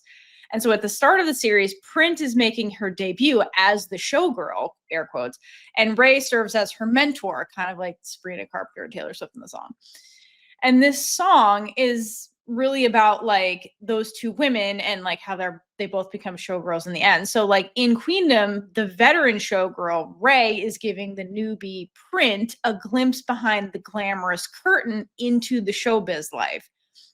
And in that mentoring journey, Rey teaches Print how to be a better showgirl and how to guard her innocence. Like with their acting lessons, they're like, she's like, girl, you emote way too easily. You got to learn to be subtle. Like we see that throughout the show where she's kind of coaching her. Yeah, her motivation is like, you're me. So like, yeah, but like that is kind of what they're doing. And in the end, who becomes the showgirl? It's Print. Like Print ends up, quote, married to that hustle because she ends up being the actor, like the it girl that everybody wants. So I think that the song fits it really nicely because it's Queendom. It's about being a showgirl, really. And there is one verse in particular that like is very on the nose with them. So it's the beginning. So the first verse to me speaks like Print's point of view when she's, because like, and the other thing about Queendom, it's like Print has her like view of what Rey's life is like by looking on the outside and vice versa. But then when they have to literally inhabit the other person, they're like, oh, I realize your home life is sad and that you have all these problems I didn't even know you had. And like, kind of thing. And that's kind of part of the song where you're looking at the showgirl on stage and you're like, wow, her life is perfect. But then behind the curtains, you're like, it's actually all these other things you don't see me do on stage. So here's the beginning. So verse 1 is, her name was Kitty, made her money by being pretty and witty. So this is what Print thinks of Rey. They gave her the keys to this city, then said she didn't do it legitly. So to me, that's like a lot of people, including Print's understanding of the Glitter Girl competition and like Rey's quote win at the very start of the series. And then the verse continues, I bought a ticket. She's dancing in her garters and fishnets. 50 in the cast, 0 missteps. Looking back, I guess it was Kismet. So that's like Print and Rey reuniting, like at the Dollhouse, kind of thing. And like the song keeps going, and it really fits them very nicely. But like that was on the nose, where they're like, oh, she's great, but like, is she even legit? Like, yeah, that's poor Rey. Yeah, poor Rey. Yeah, poor baby. Okay, if you have a Taylor Swift song that fits, let us know in the comments. And speaking of comments, we're going to read off what our listeners thought about Queendom and why they loved it, starting first with Patreon. Would you like to start us off, Caitlin? Sure. So Zori M says, I love that you got both types of love in the show. The puppy love in Rey and Print, and the grown-up love in Mai and Phone. Is it grown-up love? Dumb grown-up love. Dumb idiots, and I love them. But it's true. I like the contrasting. I like that there's a distinct contrast between the relationships. And then you also have like Frank and A-Man, who are like very unproblematic. Everybody's unproblematic, but they're at like different stages and different types of love. And it's, yeah, I hear you. Okay. Next from Patreon, we have Rain is Bliss, who writes, I love the fact that it's a lighter show and has plenty of comedy, as well as the chemistry between the leads. I also just enjoy that it's expanding the storylines covered by girl love romance. Even if the body swap premise has certainly been done before, it's not that common. And it's still a fun theme, like time travel. Looking forward to more fun fantasy and sci-fi storylines, wrapping good drama and comedy in the girl love space. Yes. Yes. All of that, Rain is Bliss. Love it. Yes, I was very excited by the comedy. I'm here for like fantasy elements also. Yes. Yeah, put that in there. Mm-hmm. Okay, so our next one's from BJR, and BJR says, I like the fact that, like all the best body swap movies, the switch was used to help the main characters understand the other person's life, and it wasn't used for trite humor or tension. Yes. Like it actually had a reason. Yeah, it was great. There's the second point. Oh, I'm so sorry. I can't believe you forgot this. All people, Caitlin. Yeah, this was bad. homophobic. All right, Caitlin. so the second point was plus, of course, there was a great side couple. There was an amazing. There was the top tier side couple. Okay, yeah, no, I totally agree with all of that. As you heard in this episode, how they used the body swap was perfect writing. Next up from Patreon, Kayoshi, who writes, I loved everything about this show. Yeah, if you could summarize this episode, I loved everything. But they continue. The plot wasn't original by any means, but it was highly entertaining. All the main actors did a fantastic job in portraying their respective characters and making them relatable and endearing. The comedy was on point and not over the top, and just great fun. Yeah. Perfect. Yeah, no notes. Neha R says, I love the OST. Yes. Oh my God. We didn't give enough love to the original songs. They were so good. They were. They're stuck in my head constantly. I mean, we were literally singing it earlier We were singing today. Only You over and over again. For the 2 days now. Actually, I'm sorry. Sorry, Neha. I apologize. Sorry for interrupting your amazing comment. But also, we forgot to mention something that we brought up and that doesn't make a lot of sense. But like, why is the theme song for Queendom a better song than Only You, the series? Like, this would have been like this is a better song. It would have fit Only You. Again, I have problems with Only You. That's another story. But like, this was a great theme song. I don't even have that one yet. Why is it not the Only You theme song? This is a better theme song for that show. Oh, coming soon. Anyway. Yeah, you'll get our thoughts on that. That's one day. It's not important, but I was just like, why is this better? A better fit. Anyway. All right. Continuing. They really have good song choices. Yes. They do. The soundtrack is so good. Not just the OSTs, the music. Yeah. They really scored the show up. So good. Yes. It's fun to watch. Every scene had at least one queer person in it. That's actually so accurate. Actually, It's there's true. like a couple scenes with just Ray's parents, but they have not been proven. We that don't they're know straight. that they're not queer. We don't know that. Side stories were also well developed. They didn't leave anything unresolved, I think. My phone is my favorite, but the best time I had was with Print and Ray's body. So cute and adorable, pure gold comedy, especially when mixed with Saifon. My favorite scenes are all Saifon and Print in Ray's body scenes. So good. Yeah, they were amazing together. And then the spoiler section.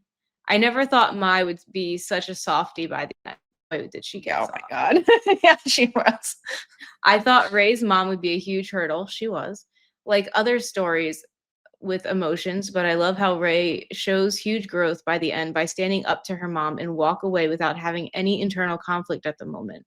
In the beginning, she was terrified of her mom. She couldn't even sing if she was in front of her.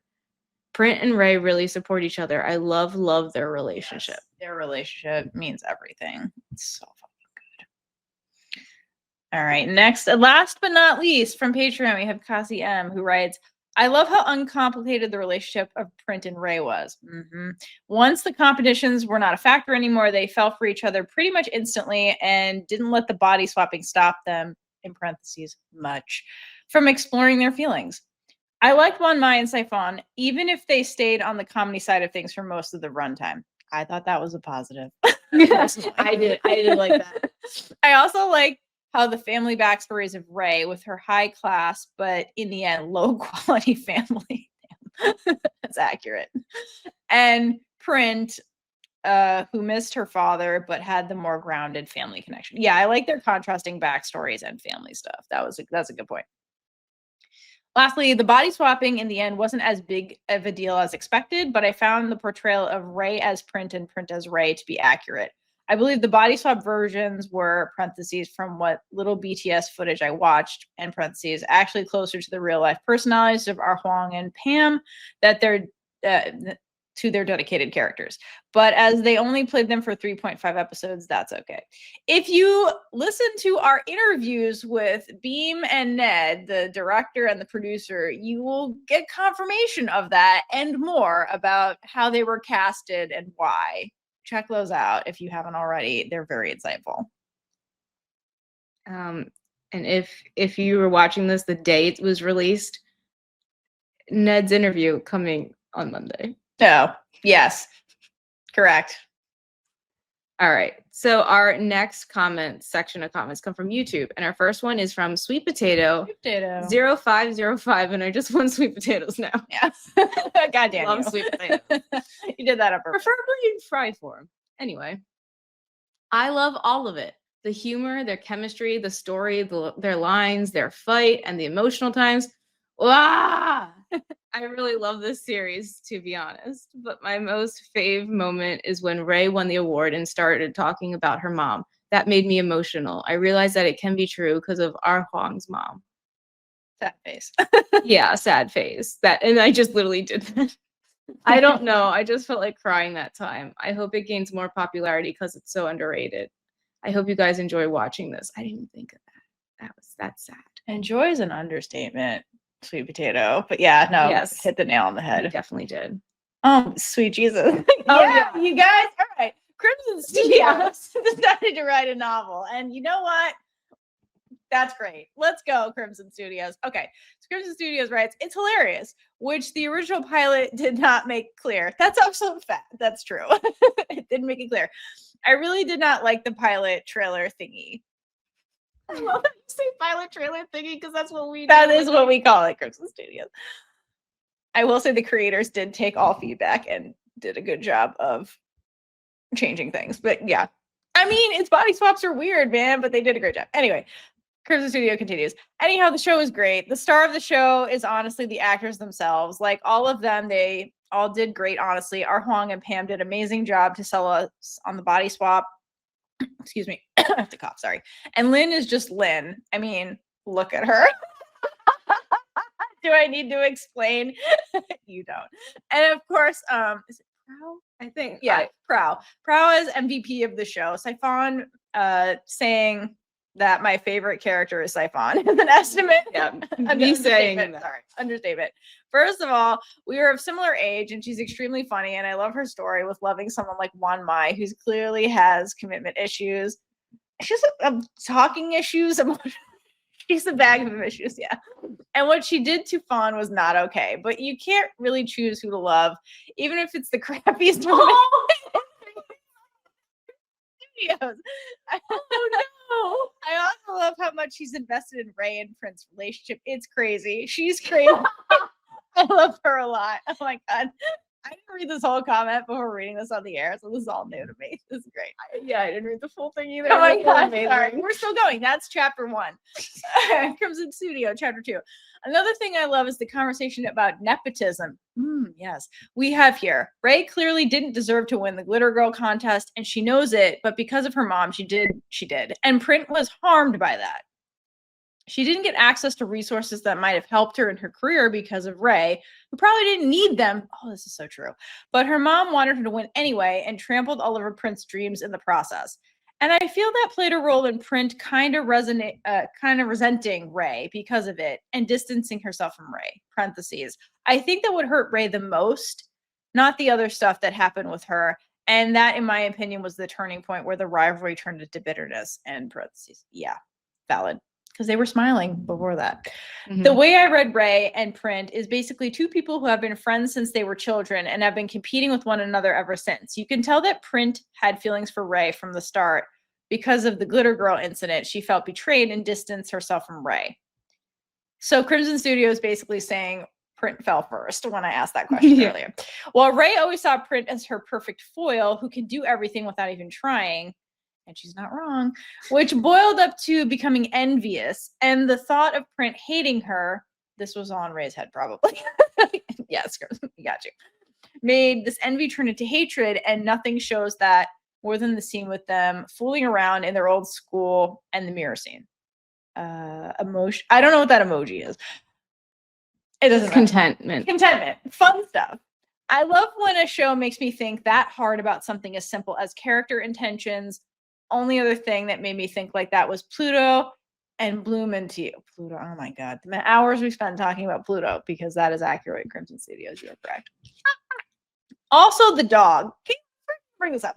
Also, the dog. The scenes with Print's dog are 10 out of 10. It reminded me of Rey and Minoko in the live action adaptation of Sailor Moon when they first met because of a sick dog in the church. Oh, you're so right. Okay, can we also, moment of appreciation. This is me, not Crimson Studio. Moment of appreciation for the scene where they're trying to find the dog and Print is showing pictures of her dog to other dogs. And she's like, I saw it on the internet once. And Ray's like, are you fucking for real? Are you crazy? Like, that was hilarious. It's like the dog social network. Yeah, she's like, tell your dog social. That was so fucking fun. Great. Whoever wrote that, great job. Really that was amazing. Good job, writers. That was 10 out of 10. Okay, back to Crimson Studios novel. We're almost in the third act now, guys. It's going great. I also love the fact that Print's siblings are also gay. Many laughing faces. Correct. Yes. And again, the comedy. The show is so funny. I'm surprised the show didn't get clipped and reached outside of the Thai girl love fandom. Same goes for Somewhere Somehow. How is Pac Nails? Oh my god. Pac's nails scene. Not memed yet. Just how. That's so accurate. So true. So right.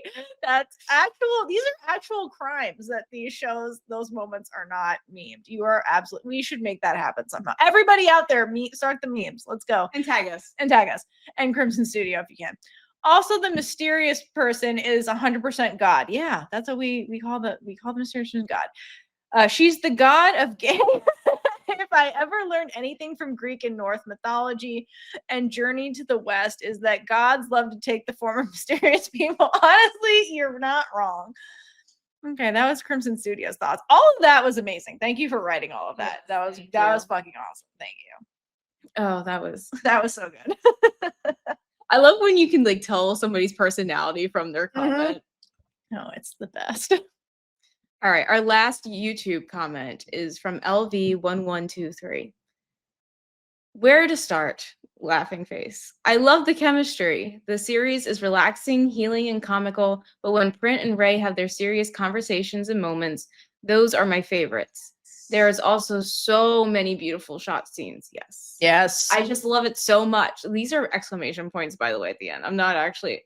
I like the parallels throughout the series. Mhm. Print in the car with phone in episode 1 and in the end of episode 11, just to showcase same place, different story. The different times Rey and Print are at the swings together. The proposal scene was beautiful. So cute. When Print wipes the dirt off Rey's dress in the glitter girl competition and at their wedding. Yep. Crying face.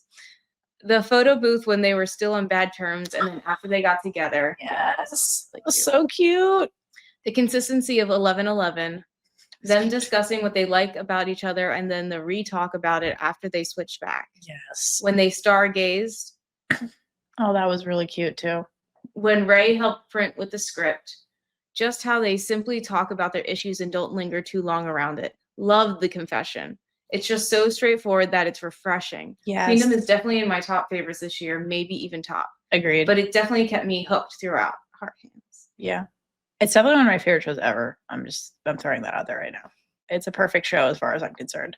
I don't say that about many shows. She doesn't. I really don't. There's a handful. This is one of them. And what's amazing about Queendom, I keep adding, there's too many things to like about it, is that I wasn't expecting it to be this good, is the thing. Yeah. Like I did not expect that going into it. I was just like, this is probably gonna be fun, but like, it's like perfect on every level. And I just wasn't expecting the level of perfection that we get in the show. Yeah. Yeah. I'm like, GMMTV could have done this. Which is the highest compliment. That is the highest. That's our highest compliment because they nail everything. Okay. I really want to talk to their writers because like what? Okay, anyway.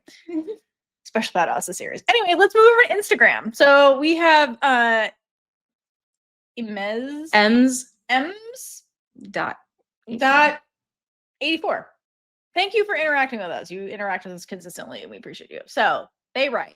It is the first time I felt fully satisfied with a rom-com. That's also valid. There's usually something in it in rom-coms that are like super annoying. So that's a really good point. Okay, Yeah. Sorry. They continue. The production, the story, everything. The pacing of the episodes is just right. Not too slow, not too fast. Well, except for one episode where I got a bit bored. LOL. Which one? You didn't say here. Anyway, they even included a mature couple. Why is everyone calling them mature? They even included an immature couple. They're emotionally immature. They even included a mature couple, a 30-plus couple who actually look their age. That's also valid, which I love. And most importantly, I'm completely satisfied with the last episode. Agreed. And that's the first for me in a Thai girl love. I will say Us the Series. Series again. GMM. Yeah, Us the Series. Us the Series. It's which to me is another perfect television show. So these are apt comparisons. Yeah. So yeah. No, I agree. Thank you for writing in. Okay, so now we're moving to Twitter, where we had so many responses. So many responses. Thank you to the Queendom. Well, thank you to Ned for thank you to sharing Ned. it. So our first one is from @WhySoDanny. Queendom isn't just another girl love. It's a show made by women for women, thinking about women. The care and the dialogues, the dramas, the character struggles, everything shows there's a real message behind it. It was meant to be something healthy. I love the girl love universe and all the kinds of stories we get. But seeing a series that talks about self-love, communication and relationships, and being natural about sexuality, we really needed that. Yes. All of that inside a fantasy world with body swaps and funny scenes. The care with the cameras, the scenes, the music, everything was made for us. That's why it's more than just the girl love of the year. It's the best girl love ever made.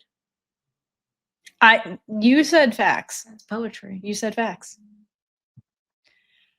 Next comes from @GL Table, which great username. Yeah. Queendom is first for me a comedy that I was excited to watch every week. It made me smile and laugh like very few girl loves did. I agree with that. I fell in love with the characters and actresses. Their dynamic was interesting and touched me. To be honest, the body swap trope is not my thing, but sometimes you really need to give it a shot. I heard a lot of people talking about the amazing production and it got me curious. More than the story, I really loved how the show kept surprising me.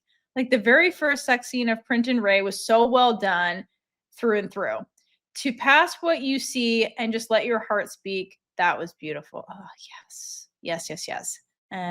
One of my favorite scenes is episode 10, Rey and Print just talking openly, listening and comforting each other. I just thought it was heartwarming. Yes, there's so many heartwarming moments in the show. That's why I probably keep comparing it to Us, because Us also had that. Yeah. Ah, that was a good one. Thank you.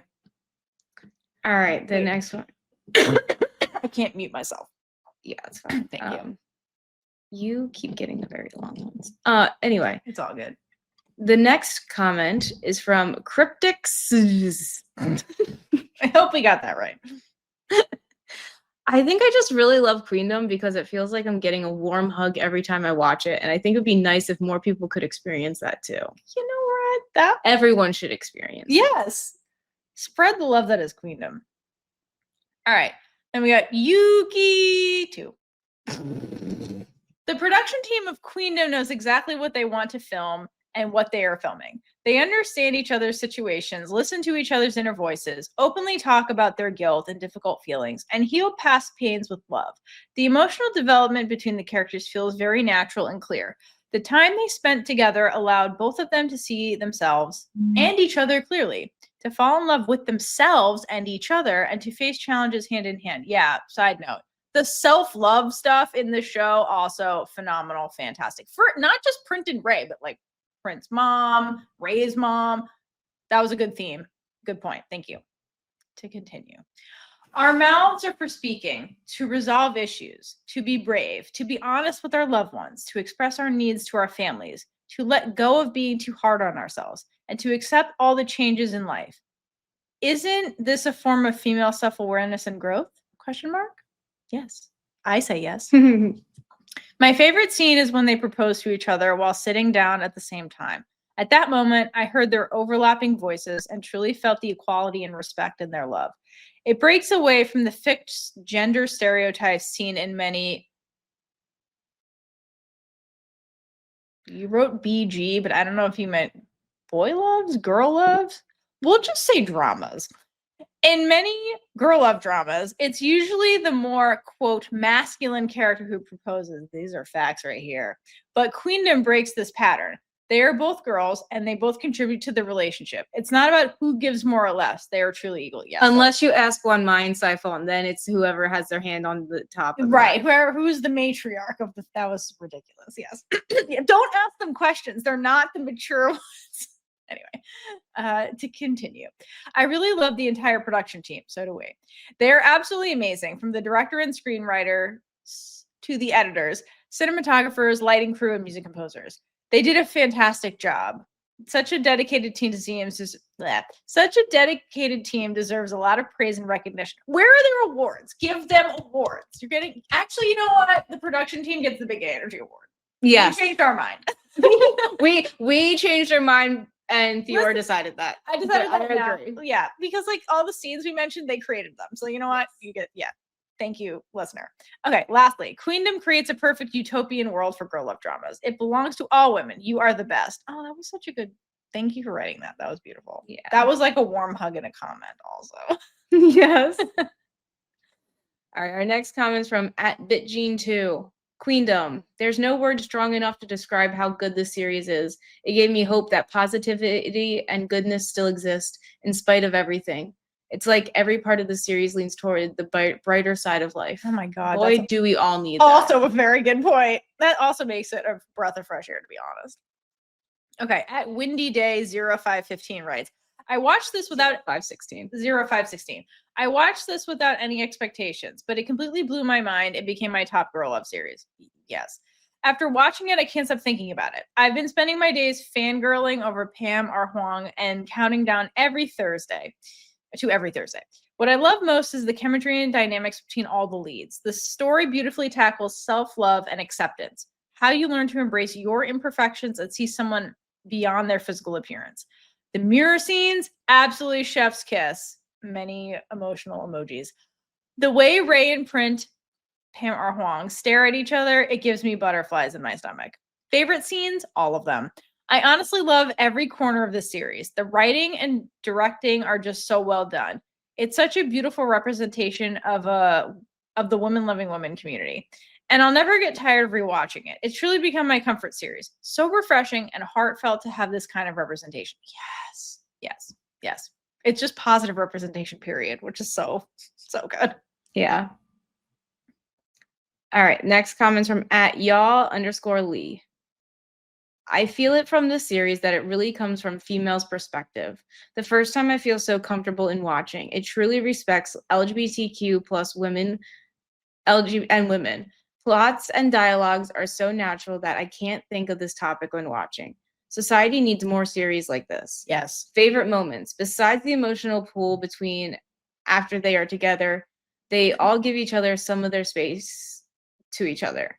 Example, when dining, Phone put her cup neatly to make Wanmai comfortable, while Wanmai deliberately put it casually so that Saifon doesn't feel restrained. Yeah. They're so cute. They're so dumb, but I love them. I mean, So dumb. if you don't understand how much I love them by now, go re-listen to this episode. Yeah, just go back to the beginning. Okay, then we have Orm_430465. Because it's realistic and comforting. As simple as that. Yeah, no, it's that simple. You're right. You're right.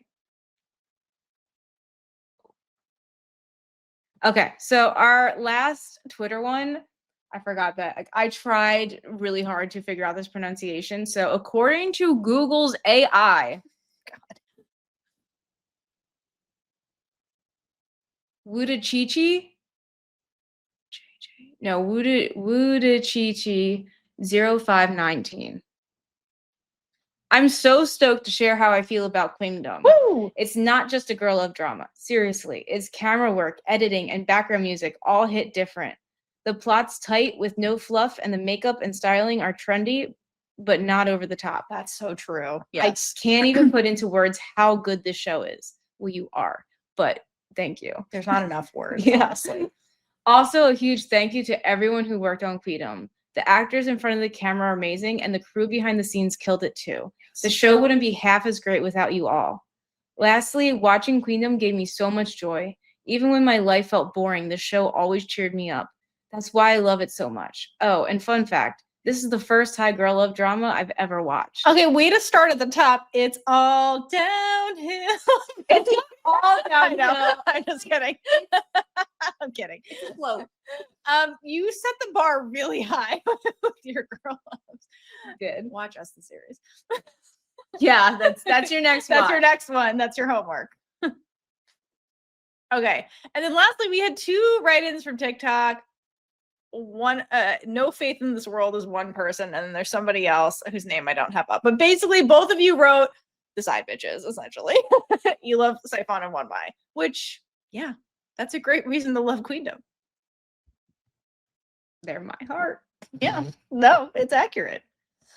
Okay, well, we did our best to contain this episode into one episode, which how much we loved Queendom. We wanted to thank you all for coming on the journey with us. Honestly, to reiterate what everyone else has said, there really aren't enough words to really describe why we love it, because there's too many. So thank you for coming along with us. We hope we did our best to do this incredible series justice. We really hope this production team and We want them everybody- to move. We want them to move and do other things. Like keep doing Together. stuff together. Like be a team forever. You're a super team. You're unstoppable. Just a big thank you to everybody that made this possible. Thank you to everybody that watched it, supports it, still supports it. You know, keep it out there. The Tiled Girl of Gods are listening to the things you say. So thank you. And we'll be back to talk about probably Pluto after this. If you like Pluto, check us out there. We'll be covering all the other girl loves that we've watched in this kind of format as well. If you're into that kind of content, just check out our page more.